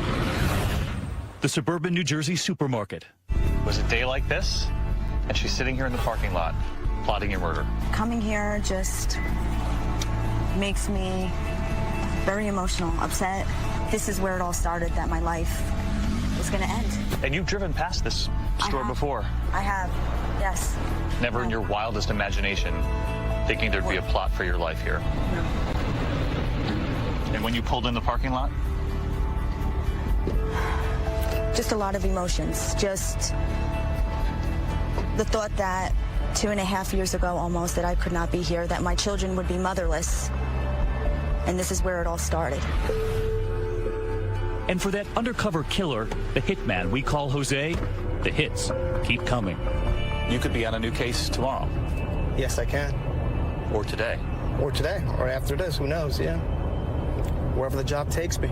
And when you look back on that rookie case, are you relieved it's over? Yeah, I'm glad it's over. I mean, she got, honestly, what she deserved. 10 years. 10 years is a long time, but if she actually went through with the crime, you know, she could have gotten more. Do you think what could have happened if those two ATF agents didn't pull you over that day? I owe them. I owe them my life. So what would you say to them? They're standing right here. Oh my God. Oh my God. How are you? What's going on? Hi. Oh my God. Thank you so much. I gotta shake it right now. Doing okay? Jennifer has had a lot of surprises through this ordeal, but we had arranged one last one, a much happier surprise. ATF agents Michael Longy and Angela Mullins right there in that parking lot. They're the ones who pulled her over that day and saved her. Thank you so much, guys. Oh my God. I wouldn't be here without the two of you, and I remember that day like it was yesterday. Oh my God. Oh, we're just happy that we could help out. You're here. I am. So as we stand here today, back in the supermarket parking lot, you're convinced these two saved your life? Yes, definitely. Definitely. We're so happy to hear that because, you know, most of the time, you know, we take guns off the street and we go after criminals, but, you know, to have someone standing right before you that, you know, lets you really feel like you did, you know, make the difference. The murder for hire plot with an unexpected ending, a world of hurt, ending with a hug. We're just glad that we were there to help you. Thank you. Thank you. I can't thank you guys enough, really. I really. You being here is the best thing. It's the best thing for us.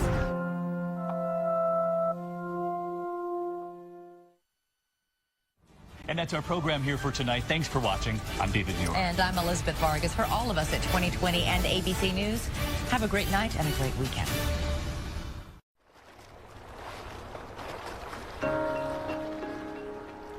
Buzzards Bay on the south coast of Massachusetts. Good sailing weather. The striped bass are biting. And in Mattapoisett, the views from the historic light at Ned's Point, built to guide whaling ships to safe harbor, are as spectacular as ever. It's the kind of summer Conrad Roy would have loved. Conrad's aunt, Kim Bozzi. Tell me about him as he was growing up. He was kind of like the instigator in our family. He's the kid that never got in trouble. He'd start the trouble, but he somehow got away with it. Athletic? Oh, yeah. Played baseball. He loved baseball. Conrad, whose family calls him Coco, excels, at least academically, in high school. He graduates in 2014 with good grades and test scores high enough to win him a free ride at a state college. But he's unsure whether to go off to school or join the family tugboat business. And did Conrad like it? Yeah, he loved it. He loved being on the water. He got his captain's license at the age of 18, which is pretty awesome. A life by the sea with so much promise. But Conrad is adrift. Hi, this is Conrad Henry Roy III, reporting to you about what's going on through my mind, what's going on through my head the last few days. Confiding deep emotional distress in private video diaries. I've created a monster out of myself the past few years because of my depression, racing thoughts, suicidal thoughts. It is a hard video to watch. I think we see a very troubled teenager who's obviously going through a multitude of emotions and issues. The hardest thing for me is to be comfortable in my own skin. After his parents' divorce in 2011, he begins a downward spiral. Depression, a stay in a psychiatric facility, and several attempts at suicide. I feel, what's the word? I feel like I'm differently wired from everyone else. But this story really begins with his chance encounter with a girl. Conrad meets Michelle Carter while both are visiting relatives in Florida. She's a year younger and lives in Plainville, an hour north of Conrad's hometown. Like Conrad, she's athletic, a softball player. Coach Ed McFarland says she was a decent shortstop and a nice girl. Quiet kid. Never known her to do a mean thing. Would do whatever she could to help you in the process. Classmates would later vote Michelle most likely to brighten your day. But Sarah Congi, a reporter for ABC Boston affiliate WCVB, says Michelle was also struggling. She suffered from depression, and she had an eating disorder. We know she took antidepressants. Something that seemed to bother Michelle most, making and keeping friends. But Michelle's new friend, Conrad, apparently fills the void. They fall into an intense Facebook, texting, all hours of the day and night, on again, off again, virtual romance. one even Conrad's mother knew very little about. Does she know who she is? She just thought she was an acquaintance of Conrad's, nothing more. In fact, we can't find a single photo of the teens together. They meet in person only 2 or 3 times. The relationship almost entirely electronic. They were intimate with each other over text message because they talked so much about their personal feelings. But were they a traditional boyfriend and girlfriend? It's hard to say. But the relationship is clearly intense. Conrad sends Michelle this selfie. If you only knew what's inside my head. In a Facebook exchange early on, Conrad tells Michelle about his brush with death. I tried to kill myself. How did you try to kill yourself? Do you still want to? No, I'm going to. Just letting you know. The voices in my head tell me to. Later, he confides he's planning to try again. I want to die. I know you want to and you research it and everything, but are you actually really gonna do it? Yeah, if I can find a way to 100% work. He tells her pretty definitively early on that he wants to die and that he has a plan to die and that he's going to do it. By the summer of 2014, Conrad, on his own, combs the internet hundreds of times, searching terms such as cyanide, death by cop, and easy ways to find poisons. He sends Michelle a photo of a rifle and a noose hanging from a tree. Then Conrad hints they should do something together. We should be like Romeo and Juliet at the end. Ha ha. I'd love to be your Juliet. But do you know what happens at the end? Oh, yeah. No, we are not dying. Dan Glon's a reporter for Mass Live, a digital news outlet. There's these weeks and weeks of messages where Conrad Roy is saying, I'm depressed, I want to die. And he says this to her over and over. She's overwhelmed by this caretaker role she has with her boyfriend. She can't handle it. Michelle, also emotionally fragile, repeatedly tries to talk him out of it. Conrad, stop. You're not gonna do it. I know you won't. I don't want you to. No, I actually am. You have so much to live for. Please don't. For 2 years, the relationship builds, the star-crossed teens discussing all kinds of things online. But Conrad's obsession with suicide runs through it like a sinister thread. And for most of that time, Michelle consistently encouraging him to get help. I'm never going to be better. I have to accept that. You're in a dark tunnel, but it's not gonna last forever. You'll find the light someday. She's encouraging him to stay alive. She's trying to pull him away from that darkness. When she's hospitalized for an eating disorder, she asks Conrad to join her. You aren't gonna get better on your own. You need professional help like me. People who know how to treat it and fix it. Conrad warns Michelle not to tell anyone who could stop him, and she doesn't. And the only way I'd hate you is if you told people about this. You hear me? I'm not gonna tell anyone, because if I did, then you'd have to go to a hospital, and I know that's not what you want. On the 4th of July, 2014, Conrad is talking more and more about ending his life. I wish I had a gun. Would you use it? Yes. His family says they know nothing about these messages and think he's feeling better emotionally. The morning of July 12th seems to begin as a typical summer day for Conrad Roy. He goes to Horseneck Beach with his mom and younger sisters. They walked on the beach, and his mother talks about how he seemed more optimistic. She kind of felt a little more encouraged that maybe he was moving forward, and that it was a good day. Ominously, though, instead of swimming or sunbathing, Conrad spends most of the afternoon in the car, feverishly texting with someone. That evening, Conrad tells his mom he's going to see a friend. His mother asks, will you be home for dinner? And he says he doesn't know, he doesn't think so. And that's the last thing that he says to his mother. Her son drives off in his black pickup truck and disappears into the summer night. And that was the last time anyone in his family saw him alive.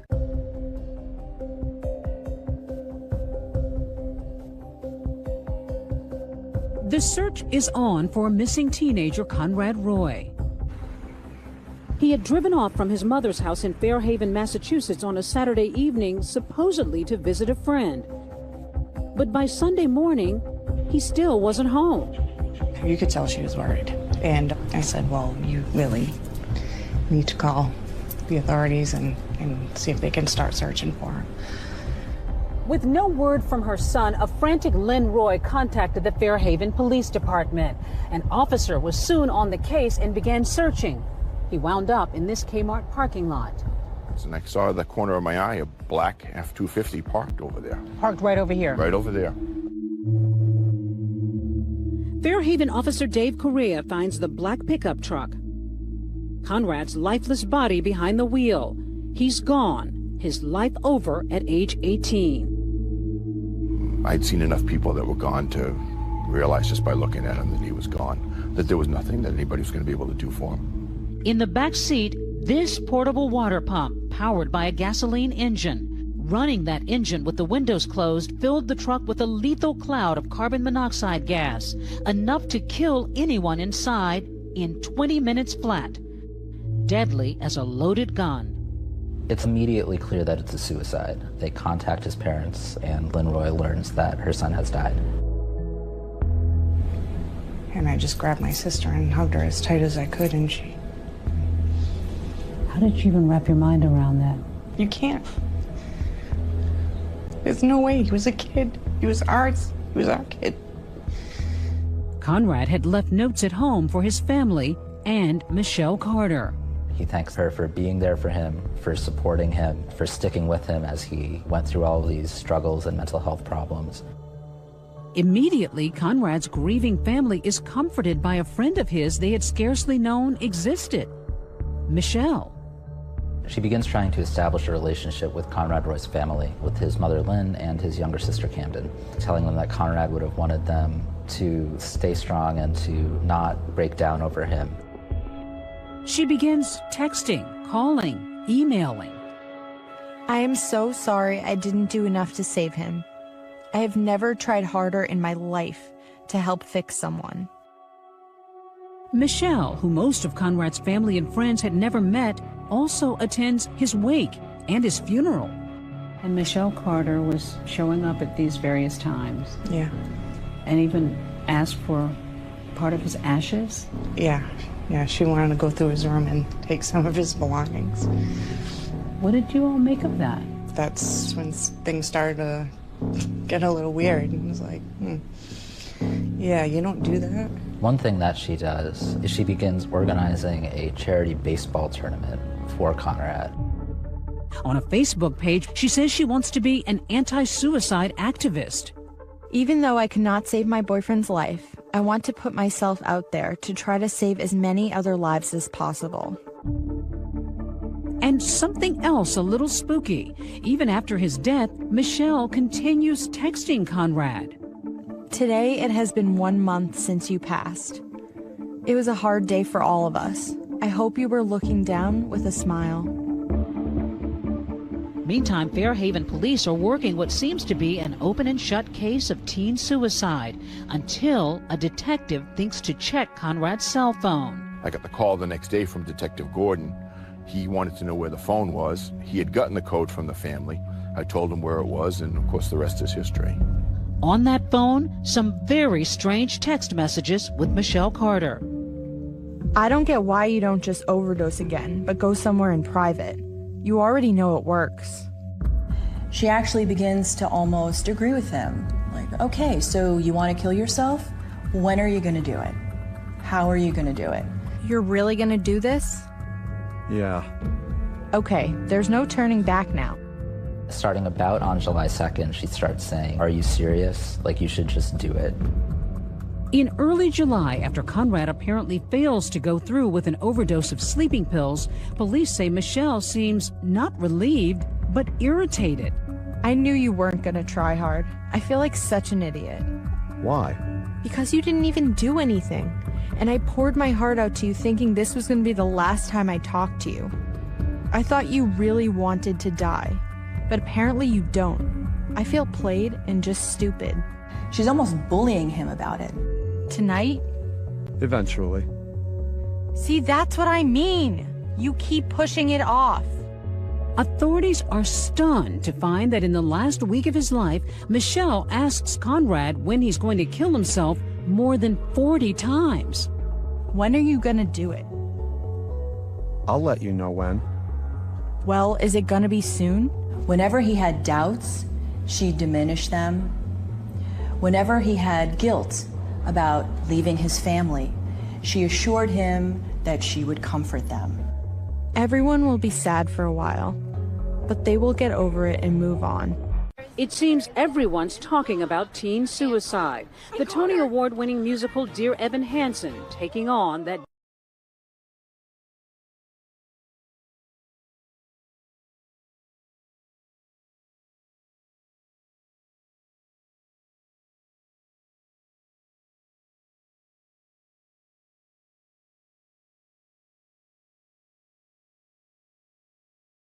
to Netflix, and the TV show 13 Reasons Why, about a teenage girl who takes her life. Because I'm about to tell you the story of my life.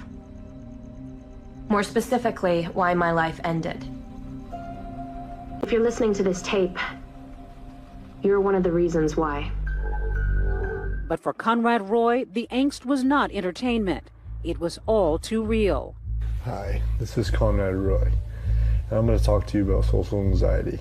The 18-year-old documents his despair in secret video diaries just weeks before his death. What I am doing is I'm looking at myself so negatively. Looking at myself, minuscule little particle on the face of this earth. It's no good. Trash. Will never be successful. Never have no life. Never have kids. Never learn. Now police investigating his suicide are searching through his phone and all his electronic exchanges with Michelle Carter. They're beginning to suspect her role in his death was not as innocent as it first appeared, mostly because of messages like this one. Hanging is painless, and it takes like a second if you do it right. Michelle, police say, is actively helping Conrad plan his death. Carbon monoxide poisoning is the best option. If you fall asleep in your car while it's running in a garage, it will kill you. And there's no pain. Portable generator. That's it. Do you have one of those? There's one at work. I was thinking turning it on in my truck and passing out asleep. You're a genius. He gets a gas generator, but it malfunctions or it breaks down. Oh my God, go to Sears. They sell them. They can help. If you're having trouble with your generator, just Google it. Hold on, I'll do it for you. And I can tell you exactly how to kill yourself. Hold, please. Instead, Conrad takes a gas-powered water pump from a relative. But as with previous attempts, he seems to waver. I'm scared, babe. It's okay to be scared, and it's normal. I mean, you're about to die. But the next morning, Conrad, as authorities will later put it, has the audacity to still be alive. Like, why am I so hesitant lately? You're so hesitant because you keep overthinking it and pushing it off. You just need to do it, Conrad. It's time to do it today. That evening, Conrad still procrastinating, Michelle still pushing. Are you gonna do it now? Leaving now. Okay, you can do this. 5 minutes later, Conrad fires off another text. Okay, I'm almost there. That last text message is before he drives to the Kmart parking lot, where he turns the water pump on in the cabin of his truck, and then he's gone. Months after Conrad's death, a detective goes to King Philip High School to have a talk with Michelle Carter. We were talking, and then the phone hung up, but I didn't really think anything of it. Didn't think anything of it, she tells police, but that's not what she told her friends. A search of her phone reveals Michelle sent a series of stunning text messages to classmate Samantha Boardman after Conrad's death. When Michelle hears detectives are searching Conrad's phone, she sends Samantha a frantic message. Sam, they read my messages with him. I'm done. His family will hate me, and I could go to jail. But it gets worse. 2 months after Conrad's death, Michelle sends Samantha this jaw-dropping admission. Sam, his death is my fault. Honestly, I could have stopped him. I was on the phone with him, and he got out of the car because it was working. And he got scared, and I told him to get back in. When he got out of the truck and said, I can't do this, I'm not gonna do this, she said, get back in the truck, suck it up. That is the saddest part of this whole story. The truck is filling up with carbon monoxide, and he gets out. And she tells her friend Sam that she told Conrad to get back in the truck. She did not call police. She did not call her parents, his parents, nobody. She sat there, waited for him to die, and then texted her friends, OMG, I think my friend just committed suicide. Michelle goes on to tell Samantha, I couldn't have him live the way he was living anymore. I couldn't do it. I wouldn't let him. I could have stopped him, but I did it. We asked former prosecutor Nancy Grace and ABC chief legal analyst Dan Abrams to discuss the case. Is the question whether words can kill? Is that what it is? This is more than words, much more than words. She researched modes of death. She said you could hang yourself, you could put a plastic bag over your head, you could shoot yourself in the head. And the reason that she did that is because he asked her for help. He's the one who drew her into this thing from the beginning. How would you describe this relationship between these two young people? Tragic. That's how I would describe it. It was Conrad Roy laying a lot of his baggage on Michelle Carter, and he consistently bombarded her with his suicidal thinking. I don't think that she helped him kill himself. I think she forced him to kill himself. You think she is the cause of his death? Yeah, I think if it wasn't for her, he'd still be here. the text messages may sound horrible, but are they a crime? Prosecutors say yes. And 6 months after Conrad Roy's death, a grand jury agrees that Michelle Carter's words are a weapon, indicting her on a charge of involuntary manslaughter. That trial making national headlines. The teenage girl is facing charges in another teen suicide. The young woman is now charged with manslaughter after her then-boyfriend killed himself. We had never heard of a story like that before, a charge like that before, a case like that before. What's novel about it is the technology, that we don't have to be at the crime scene, that we can still be present when somebody's committing a crime because we're on the phone with them, we're talking to them, we're in their head. She was virtually present. We're going to turn now to a pretty shocking story playing out in court right now. She faces up to 20 years if convicted. Prosecutors say because of what was written in those texts. The case some are calling death by text captures the full attention of the country. The defense claims that Roy had planned the suicide and that Carter's words did not alter his plan. Michelle Carter charged with involuntary manslaughter for allegedly causing the death of Conrad Roy, a boyfriend she'd only seen in person 3 times. It's a controversial accusation. This was new legal territory. This was potentially precedent-setting in the state of Massachusetts, that someone could be held accountable for involuntary manslaughter based on their words, or in this case, their texts. Can you be responsible for killing someone from miles away with words alone? What she said is reprehensible, and it is just bone-chilling. But that's a separate question from, is it criminal? On the day of jury selection in Michelle Carter's manslaughter trial in Taunton, Massachusetts, the case takes a whiplash turn. Today was supposed to be the day that they would begin the process of selecting 16 jurors for this trial. But in a relatively surprise move, first thing this morning, Michelle Carter chooses not to have a jury decide her fate. Has anyone promised you anything or threatened you in any way to make you forego your right to a jury trial? No. Carter puts her fate in the hands of one man, Judge Lawrence Moniz. Mistake? Big mistake. What might the defense have hoped to gain by going for a bench trial? I think the defense was afraid of the response that a jury would have to these texts. They're terrible. They're very incendiary. And so I think that you are hoping that a judge will be able to view it in a more rational and maybe focus on issues like causation and the definition of the statute, as opposed to how horrible the texts are. And so the trial begins. She assisted and devised and advised and planned his suicide. She pushed him to kill himself sooner rather than later, and she mocked him when he chose to delay his death. Prosecutors Mary Claire Flynn and Katie Rayburn laying out the case and a motive. If you really look at it, Your Honor, she's really desperate for attention. Look at me, I lost my boyfriend. You presented her as a girl who was manipulating, who was looking for attention. She wanted him to die, it appears, to gain attention or to gain friendships or get girls to like her more. She used him as a pawn in her sick game.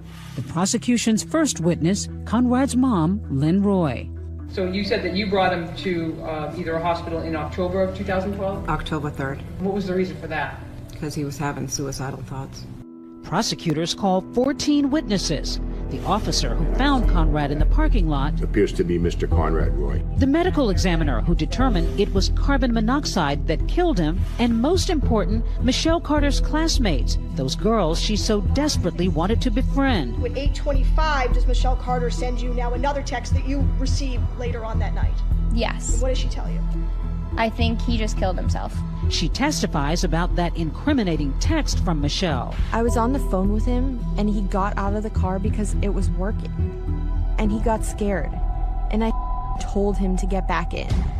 Isn't that pretty incriminating stuff? Yeah. Yes, I mean, and she goes on to say, I could have called police. I could have called his family. But she didn't. What she did do within 3 minutes is start texting the guy she was trying to date and her other friend, Sam Boardman, and talking to them about, oh, it's all about me. What am I going to do now? She essentially put him back into a gas chamber. She listened to him gasp for air, take his last breath, and die. And she did nothing. Michelle's defense resting nearly entirely on one witness, psychiatrist Peter Bregan. How could the girl who's most likely to brighten your day encourage her boyfriend to take his life? The short explanation is she thought that was the only way to help him. She had had a drastic change in medication 3 months earlier. Dr. Bregan testifies Michelle was under the influence of involuntary intoxication caused by her antidepressants, and she was overwhelmed by what he calls Conrad's abusive talk of suicide. She didn't want him to take his life. She said, you don't want to take your life. You don't want to. She said this to him for 2 years. Until she eventually says, do it. She said, if that's what you want, do it. She breaks. She breaks under his pressure, under the drugs. What did you make of the psychiatrist I saying that couldn't she was believe that involuntarily they even tried intoxicated? that. She's a teenager, she's got emotional troubles, and she's taking Yes, medication. she's evil. That is her trouble. What doesn't the world understand about Michelle Carter? That she loved Conrad Roy. She really cared for Conrad Roy. She thought she was supporting what he wanted. And she even talks about it in her texting. You're going to go to heaven, as he talked about. You're going to be a great angel. After 6 days of testimony, the fast-moving trial wraps up with closing arguments. It's a new day and age, Your Honor, and the phones that we have now allow you to be virtually present with somebody.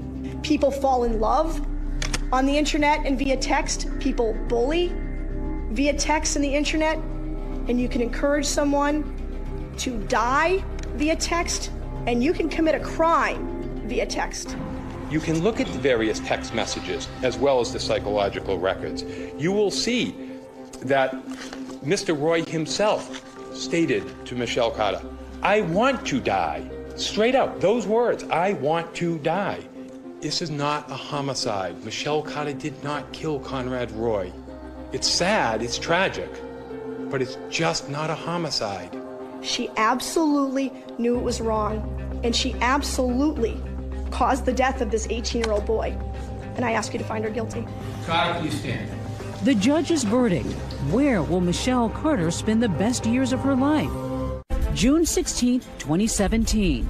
Decision Day at the usually quiet courthouse in historic downtown Taunton, Massachusetts. The press out in full force, anticipating Judgment Day for Michelle Carter. She strides into court, escorted by court officers and her defense team. Then upstairs to hear the judge's decision on whether she caused the death by suicide of boyfriend Conrad Roy. It was a packed courtroom, and many relatives of Conrad Roy were filling the first couple of rows. More than a half-dozen white-shirted court officers stand guard near the Carter and Roy families. The right side, the first few rows filled with Conrad Roy's relatives. The left side, Michelle Carter's parents. Judge Lawrence Moniz is ready to deliver a verdict in the involuntary manslaughter trial of Michelle Carter. She's opted against a jury. We obviously expect him to say guilty or not guilty, but he chooses to give an explanation to his verdict. To provide some context for the decisions that have been made. As the judge begins to read, Michelle appears shaken, displaying the most emotion she's shown during the entire trial, her attorney taking her hand. This court first finds that the actions taken by Ms. Carter Are you going to do it tonight? constituted wanton and reckless conduct by her. The Commonwealth has not proven that said behavior caused the death of Mr. Roy. Hearing that, Michelle lets out a sob.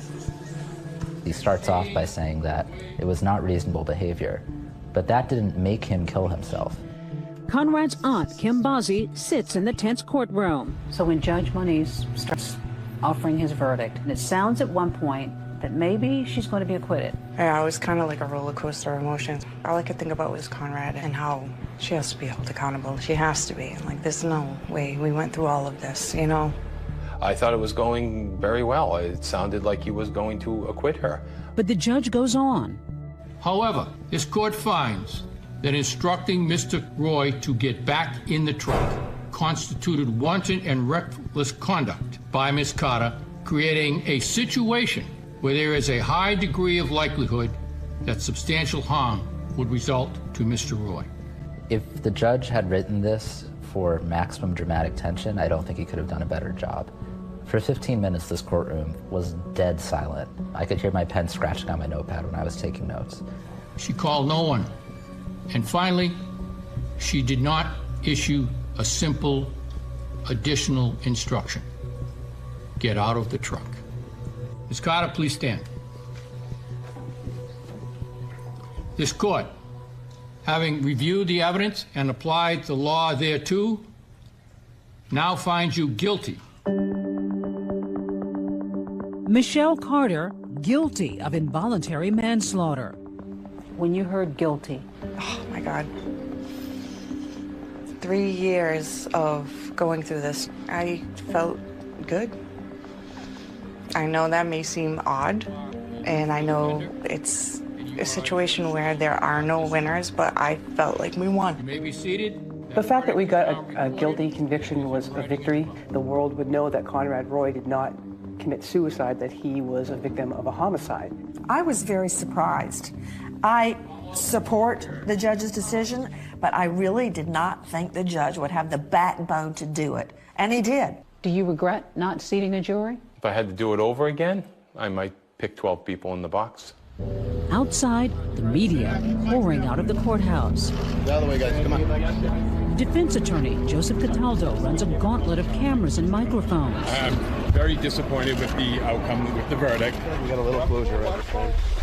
Conrad Roy's father speaking to reporters after the verdict. This has been a very tough time for our family, and we'd like to just process this verdict that we're happy with. Prosecutor Katie Rayburn reminds everyone that, in the end, this case was about an 18-year-old boy, Conrad Roy. I know we all wish that he had the opportunity to grow up into adulthood, to become a tugboat captain, and to enjoy his future. As she speaks, Conrad's father overcome with emotion. Given the nature of this case, I would like to conclude by reminding everyone that if you have a loved one in need, or you know someone in need of help, please tell someone. A court has decided that words can kill. Are you going to do it now? Yes, she was guilty of involuntary manslaughter, but does she deserve to be in jail? Now words will also dictate the fate of Michelle Carter.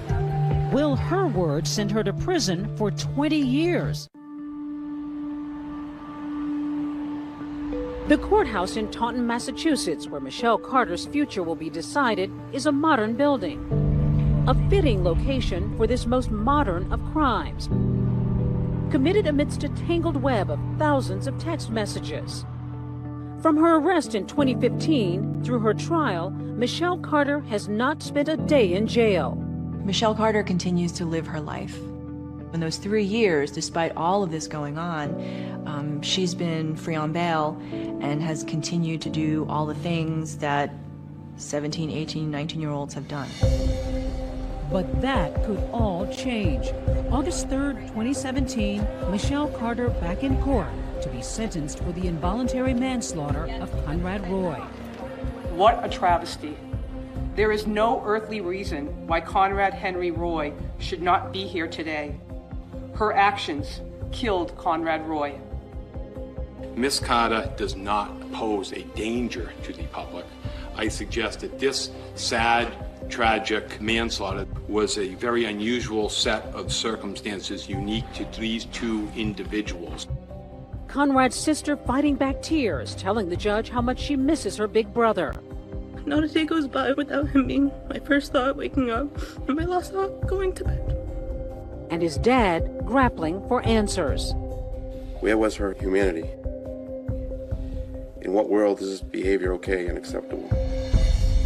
Judge Lawrence Moniz addressing the hushed courtroom.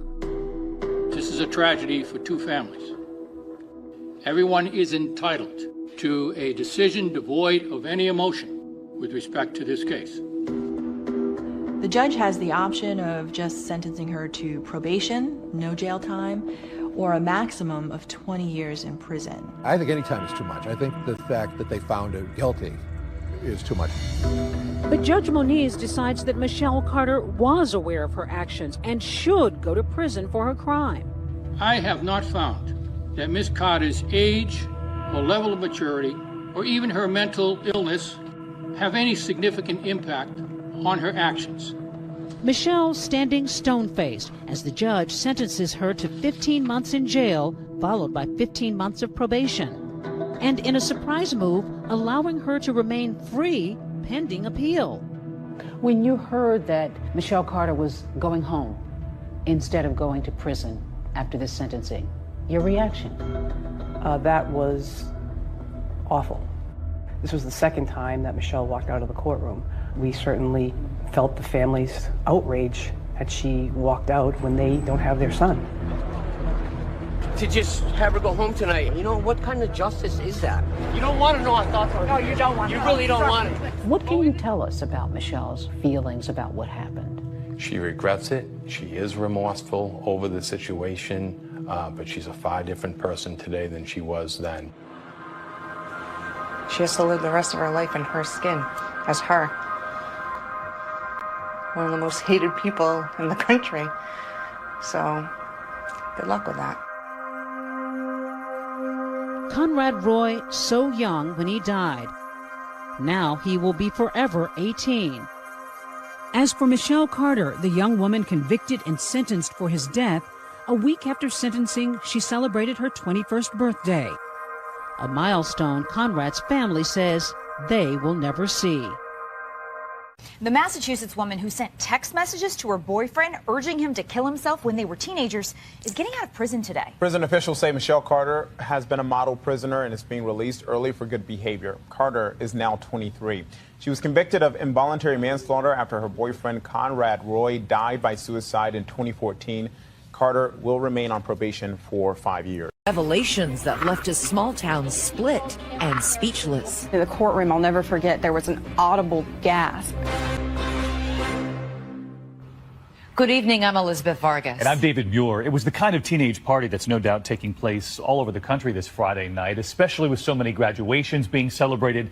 But right here tonight, the party that ended in a life-changing he said, she said. And she is coming forward tonight on her own to share her story. One that's playing out on campuses and igniting a desperately needed conversation about the blurred lines around sexual consent and sexual assault. A story for every family. Here's Ryan Smith.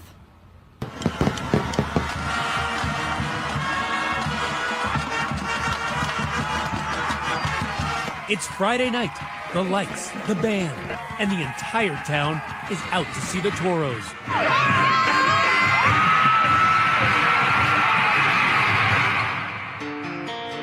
Welcome to Spanish Fort, Alabama, population 8,000, located just east of Mobile Bay, once the site of one of the last Civil War battles. It will later be the site of a different kind of battle. Very small, close community in town, so everyone kind of knows everyone. A very tight-knit community, focused on family, centered on very good schools. Bible Belt churches made dot this small, affluent community, but here, football is religion. In Spanish Fort, football is no longer a sport, it's a lifestyle.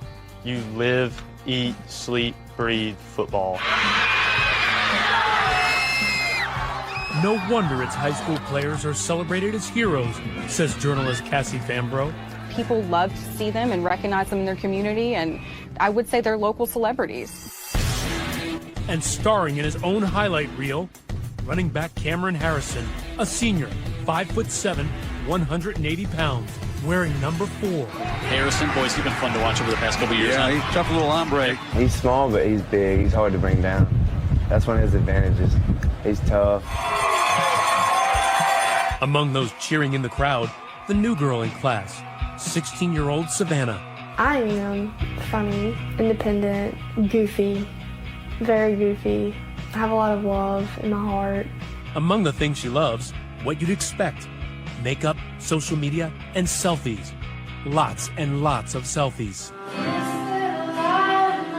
But for the one-time choir girl, singing in church with her dad,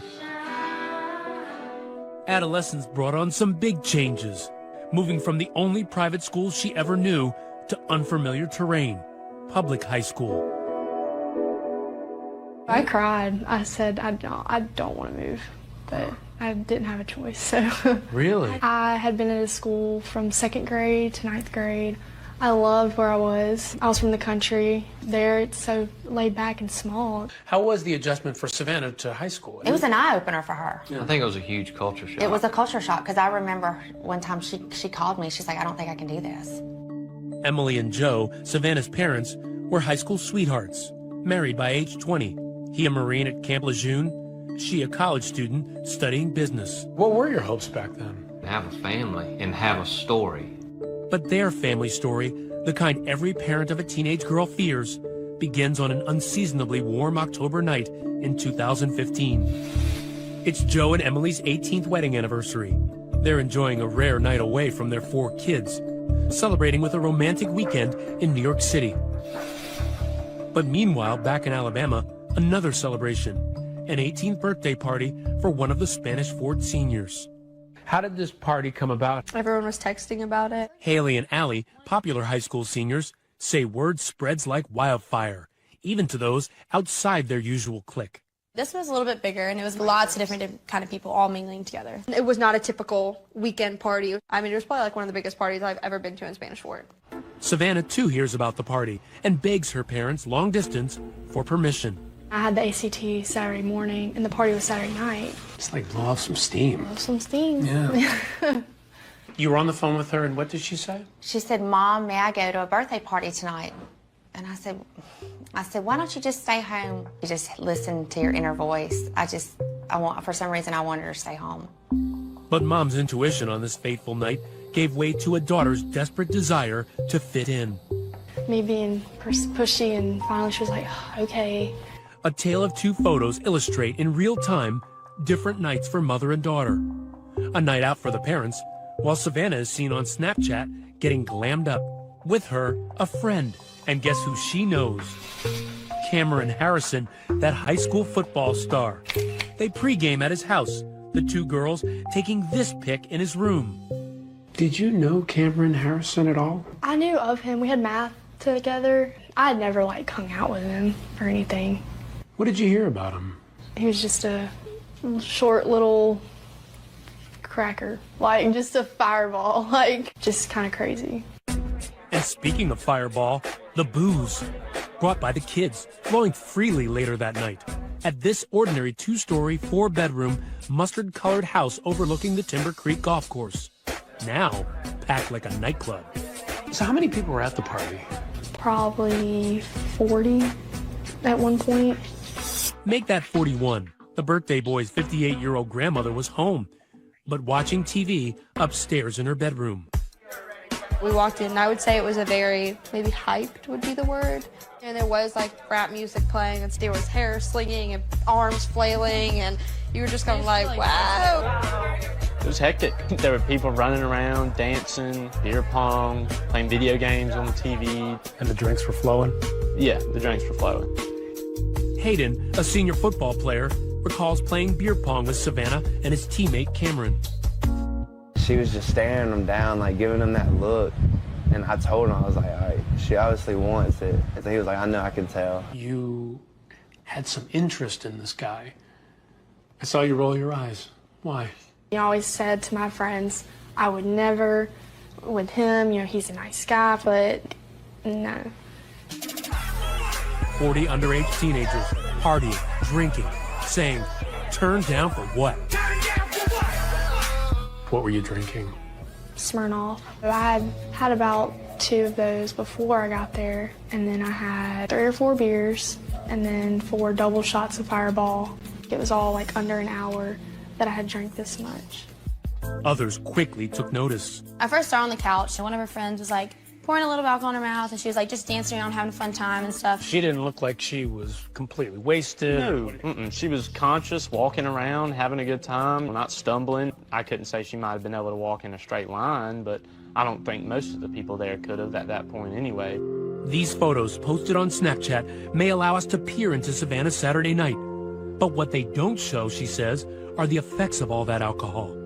She says she remembers feeling dizzy, but that's about all. What's the last thing you remember?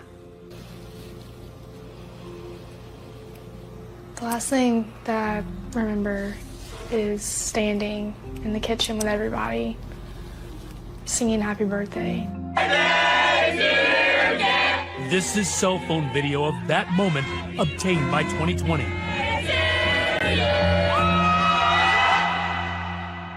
It's like I wasn't even in my body. Like, it's like my head was telling me, like, something's not right. But I just, like, I could feel myself kind of fading out, like, from having control of myself. But that's the last thing I remember, was standing there with everybody. Savannah may not remember, but her friends do. And at one point, Savannah had accidentally knocked over a glass. She looked like something was wrong. Coming up next, cell phone video captures Savannah being carried. Right there. What happens when she's behind closed doors and not alone? So I was banging on the door and I was like, what's going on? Like, why is the door locked? Stay with us.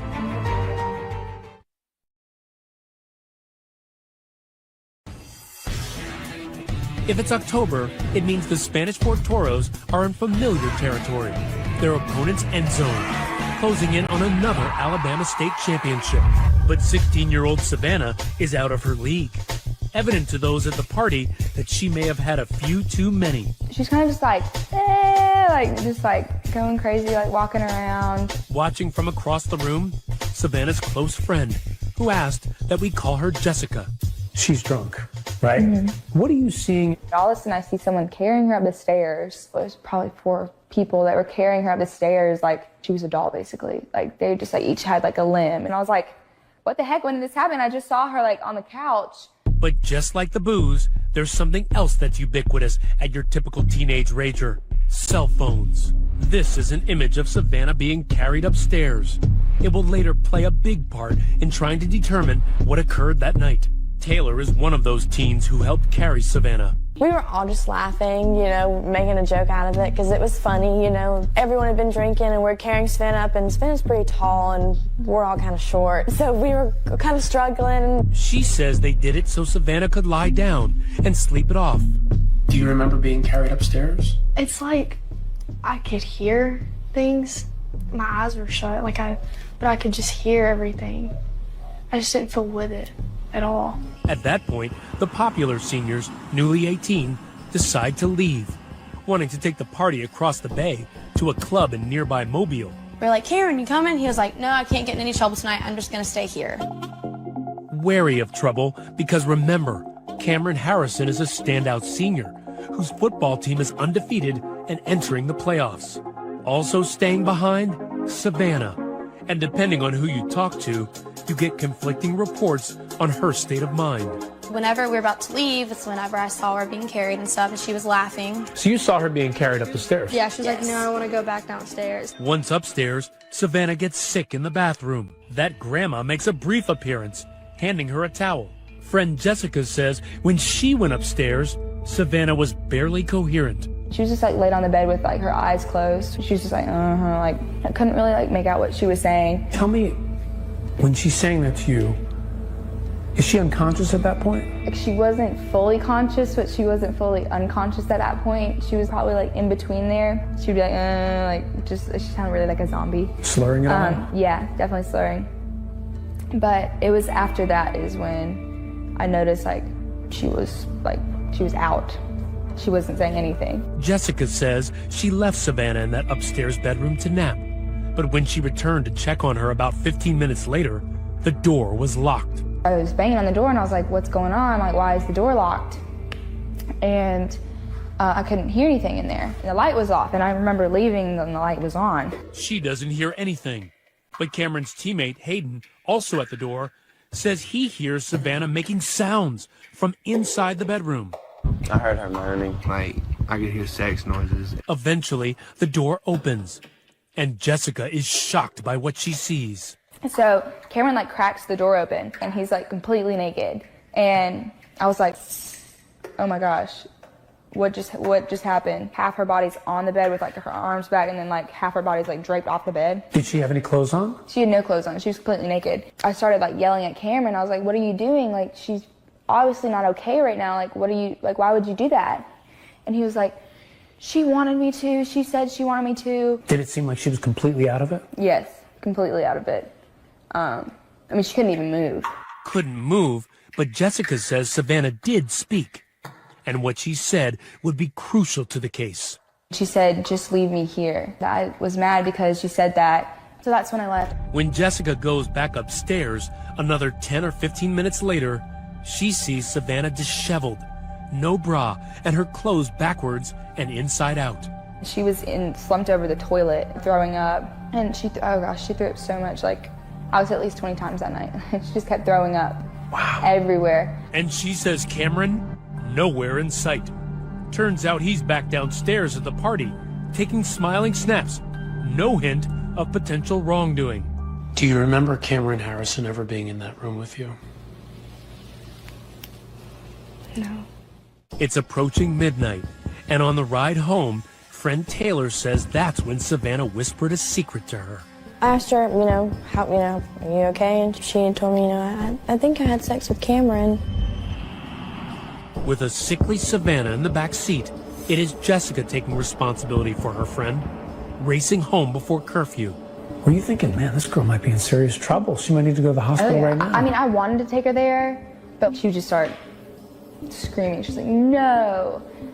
And she was still drunk at that point, but she would try her best to be like, no, you can't do that. With her parents asleep, Jessica sneaks the two of them in through the side door. Savannah still vomiting. She was still like shaking. She was like white. I put so many blankets on her, and she kept on saying like, I'm so cold. Like it sounded like she was just like in like a freezer. For 2 hours, Jessica stood watch over her intoxicated friend. When we come back, some Monday morning quarterbacking when the weekend's raucous house party hits homeroom. It started going around the school that they had sex and a bunch of different stories. And the standout football star stands face to face with a former Marine. Did it take everything in you to not want to lash out at him? The confrontation on the front porch. Next.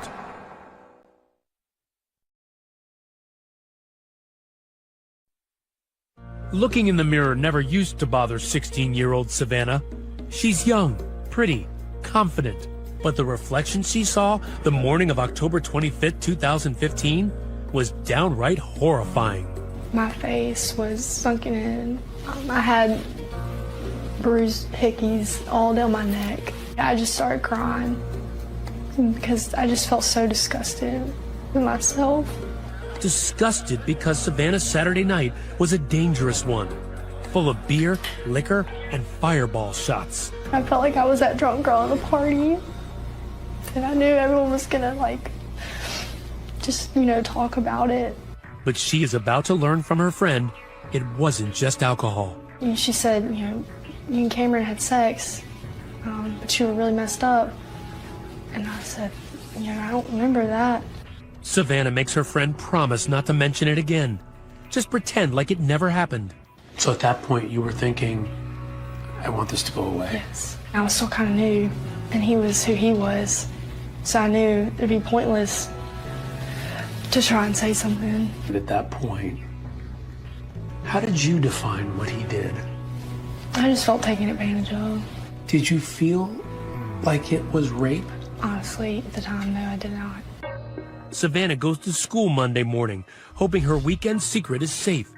But it's already too late. Rumors are swirling all over Spanish Fort High. It started going around the school that Savannah was raped. So the word's out, people were talking about it. Savannah tries to keep her head down until she bumps into the man of that infamous hour, Cameron Harrison. He kind of dodged me, like wouldn't look at me, just kind of kept going his way. So.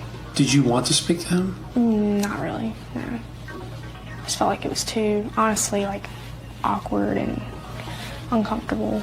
During design class, Savannah gets with Taylor and a couple of other friends to discuss what happened between her and Cameron.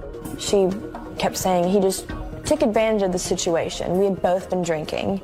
At that time, how would you have defined rape? Brutal, like hold it tied down, gun to your head type, just very violent. That's what I thought it was.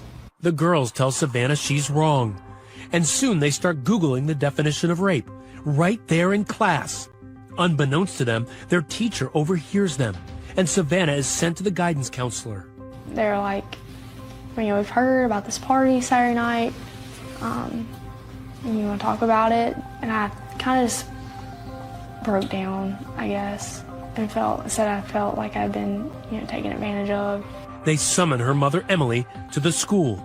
I walk in and I see my daughter in the corner, balled up in the fetal position with mascara running. What did she tell you? That she had been raped or sexually assaulted. And I got mad. That was my first reaction, I was just angry. Emily and her husband, Joe, say they went through a range of emotions. First, disappointment in their daughter, but then outrage. Somebody can say, well, she shouldn't got so drunk. Yeah, I get that. No, she shouldn't have. Okay? I don't care what she was wearing. I don't care what much she drank. I don't care if she was doing drugs. Doesn't matter. Nobody has the right to take something that's not theirs. Period. That's the bottom line, period. To us, it was black and white. But for Savannah, it's a little more gray. She's waffling between damning and defending Cameron. Even texting a friend, I feel so awful, Taylor. Cameron and everyone is going to hate me. I never wanted it to get to this point. It's all getting back to Cameron, whose friends, hearing the vicious rumors, tell him he needs to set the record straight. I was like, you need to make sure that you tell people the truth, because if that's not what happened, then that's not what needs to be said. For his next play, Cameron, on the advice of a teacher, decides to go on offense. Somehow he found out that Savannah's parents thought they had sex and accused him of rape. And so he, being the gentleman that he was, wanted to apologize, wanted to make it right. He may want to make it right, but he's about to make it worse. Believe it or not, Cameron goes to visit Savannah's father, the former Marine, to tell him the sex he had with his daughter was consensual. That's the guy. He's outside. He's walking up to our house right now. Joe, what did you say? My immediate reaction when he pulled up was violence.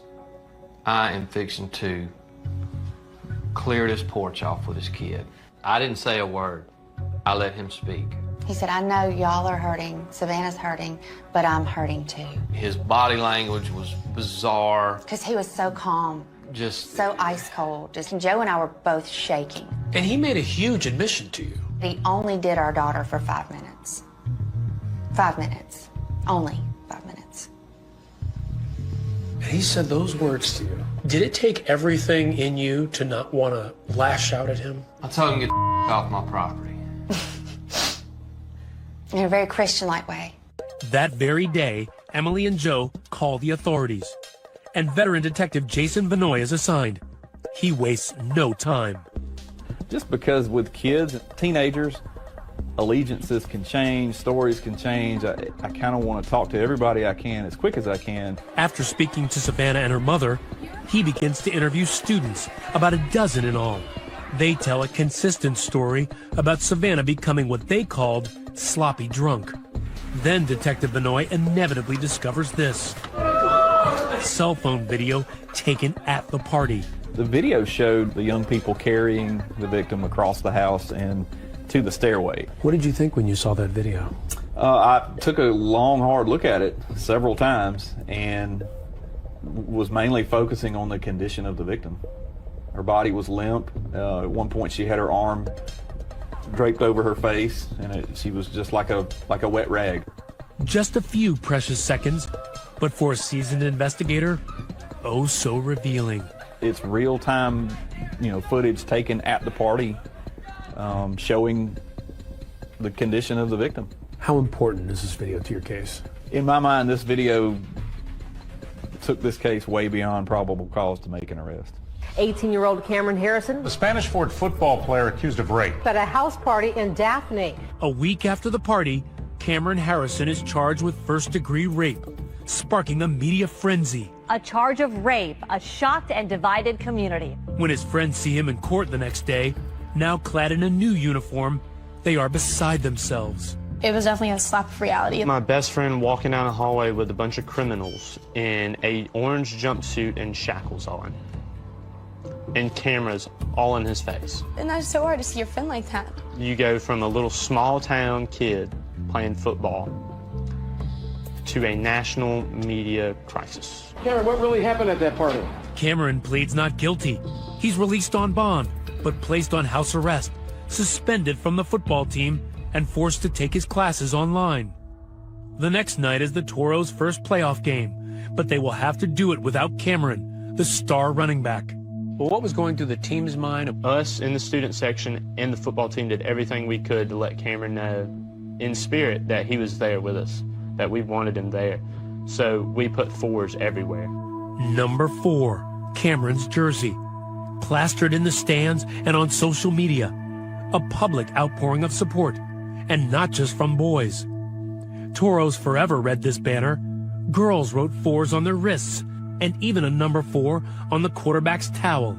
We wanted it to be known that we supported our friend. We would never in any way bully, but that's the way it was taken. For Savannah, the display instantly visible on social media, it feels like she's become the town pariah. How did all of this strike you? It really just bothered me.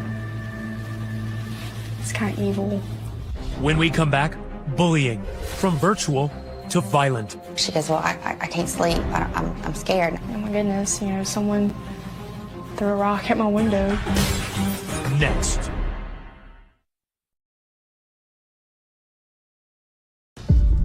This is not something that I would expect from Cameron Harrison in any way, shape, or form. She didn't do anything wrong, and she is being punished more than he is. The drama between 2 Spanish Fort, Alabama high school students, Savannah and football player Cameron Harrison, divided the town. Cassie Fambro wrote for the local news site, AL.com. There was just such a stark divide. There was the people who believed Savannah, and there was the people who thought this was a witch hunt, that Cameron Harrison was unfairly portrayed as a criminal rapist. About 24 Spanish Fort high school students defending him.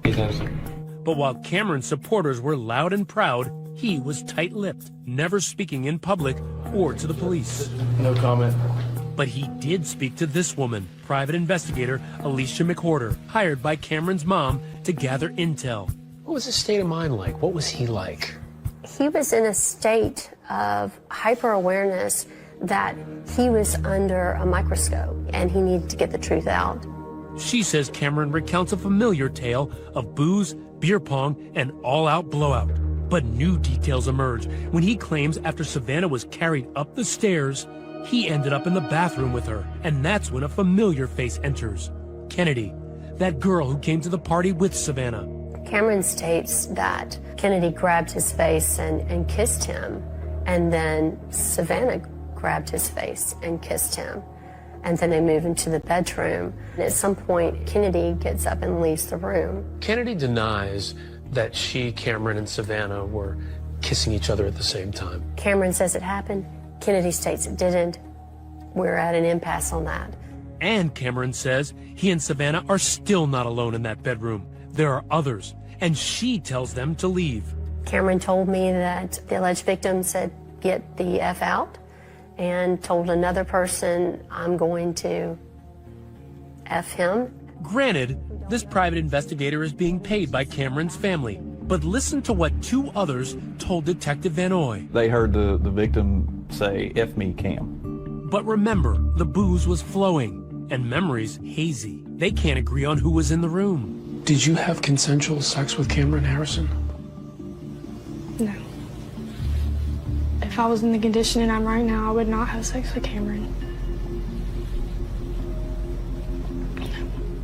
And what about that controversial statement Cameron allegedly made to her father? I only did it for a few minutes. Cameron clearly stated to me that he did not say that. How do you know what to believe? I can tell you that Cameron's story was believable, and I do believe that the young woman consumed alcohol that may or may not have impeded her ability to remember exactly everything that happened. So in your mind, she could have given consent but simply not remembered it? Yes, I believe that. I do not believe she was passed out. No one saw her passed out. Not passed out is key, because the charge against Cameron is that Savannah couldn't consent because she was either physically helpless or mentally incapacitated. The question all comes back to, what was she capable of doing at that moment?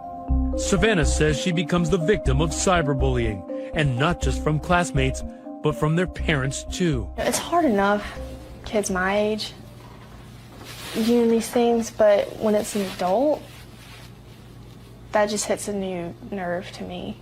And then one night, she's awoken to a loud bang. A large cement chunk of just rock brick about this big shattered her window. The DA says the latest potentially dangerous attack crossed the line. And then, Savannah says, one by one, many of her friends publicly turned their back on her. I think their social life was more important to them than, supporting me. With their daughter isolated and outcast, Savannah's parents offered to move schools. So I said, no, you're not going to run me out. You wanted to stay I wanted to stay to prove a point. I'm going to be strong. I'm going to show them I didn't make it through, first period. Why not? Everyone was staring at me like I was the devil, just giving me a look of disgust. Savannah toughs it out for 6 months before the family decides to sell their home and move out of Spanish Fort. I deserve to feel happy again. It's not, that they got to me. It's just that I deserve a fresh start. Now, it's Savannah's turn to strike back, not even waiting for a trial. Armed with her cell phone, she decides to go public, blogging about her reality and how society has it backwards when it comes to sexual assault. We teach don't get raped instead of don't rape. Does anybody else not see a problem with this? Why did you decide to start blogging? I wanted to have a voice. If you see a girl who's clearly been drinking and to the point of passing out, you help her. Next, the case is headed for court. Both sides brace for battle. We don't expect to lose this case. Now, Cameron Harrison also has the right to be publicly exonerated and publicly vindicated for a false allegation. You cannot rape an unconscious girl. It doesn't matter if you're a high school athlete star. You cannot do this. But could Savannah's own words come back to haunt her? There was a blatant text saying, "You did not rape me." They say Snapchats disappear. Not this one. Stay with us.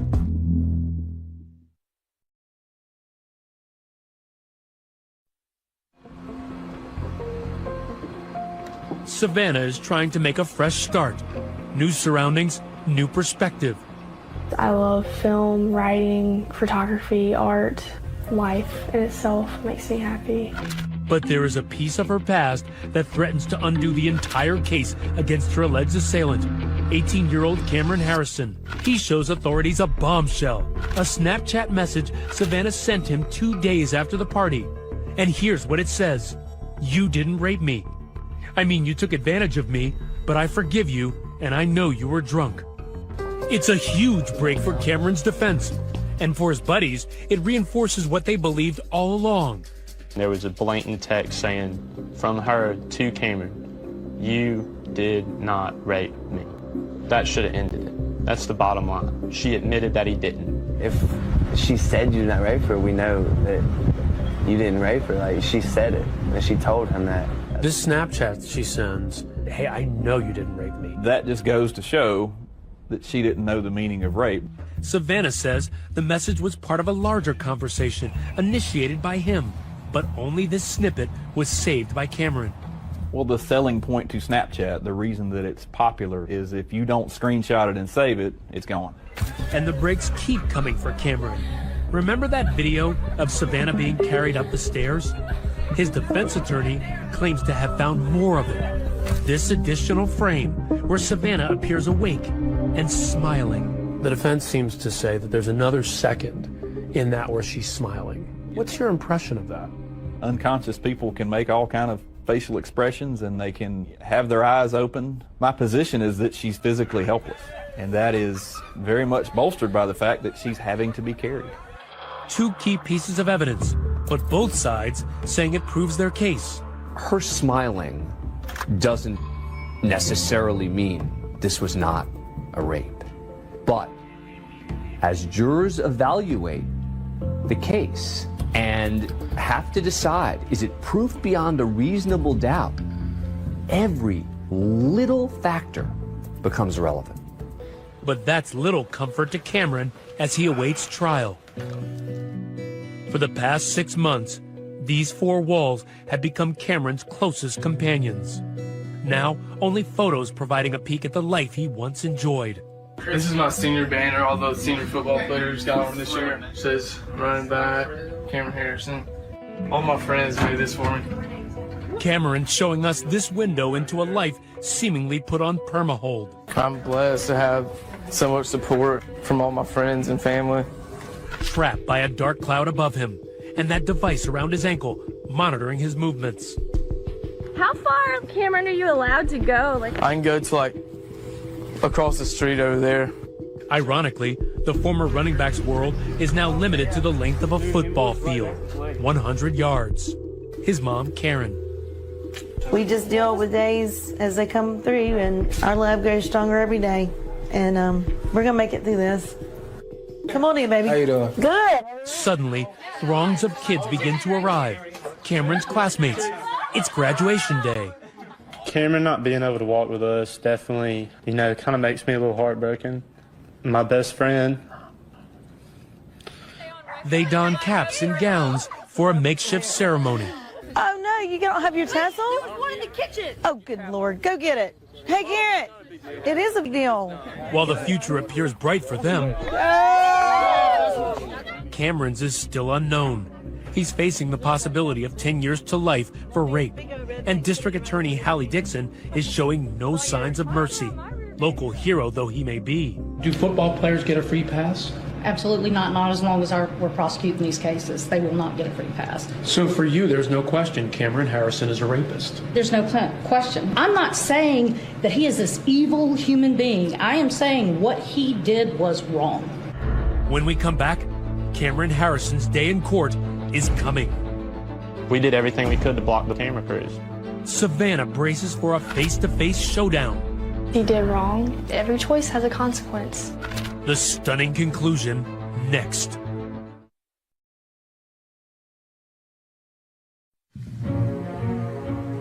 After 18 grueling months, it was supposed to be Judgment Day. The stage was set. Cameron Harrison and Savannah face to face. Both lives irreparably and forever changed. But something else has changed here in Baldwin County since that infamous house party.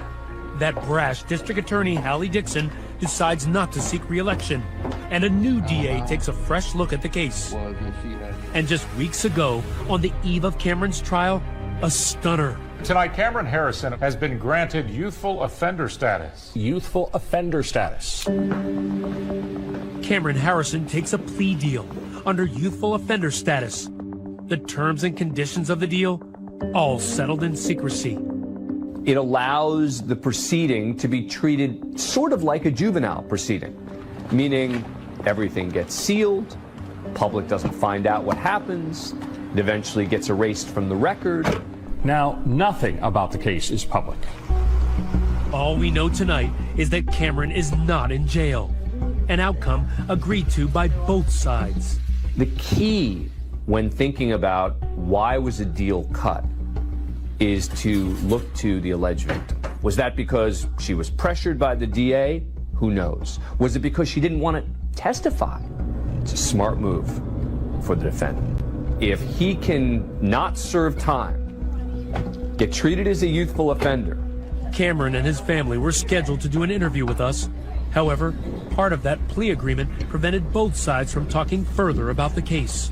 It's not really a resolution at all. Those people who look at him as a criminal or her as a liar, they're never going to be dissuaded because there's no real conclusion. For many, the case ending just like it started, in a fog. What happened behind that locked door will stay behind that locked door. The reminder for parents is underage drinking and limited supervision can lead to some pretty dangerous consequences. And that may leave you wondering about that grandmother, the only adult present that night. She pled guilty to a charge of hosting the party. She got 6 months probation and was fined $250, telling local reporters, "It's a sad situation for all parties involved. You know, I trusted teenagers. That's my problem."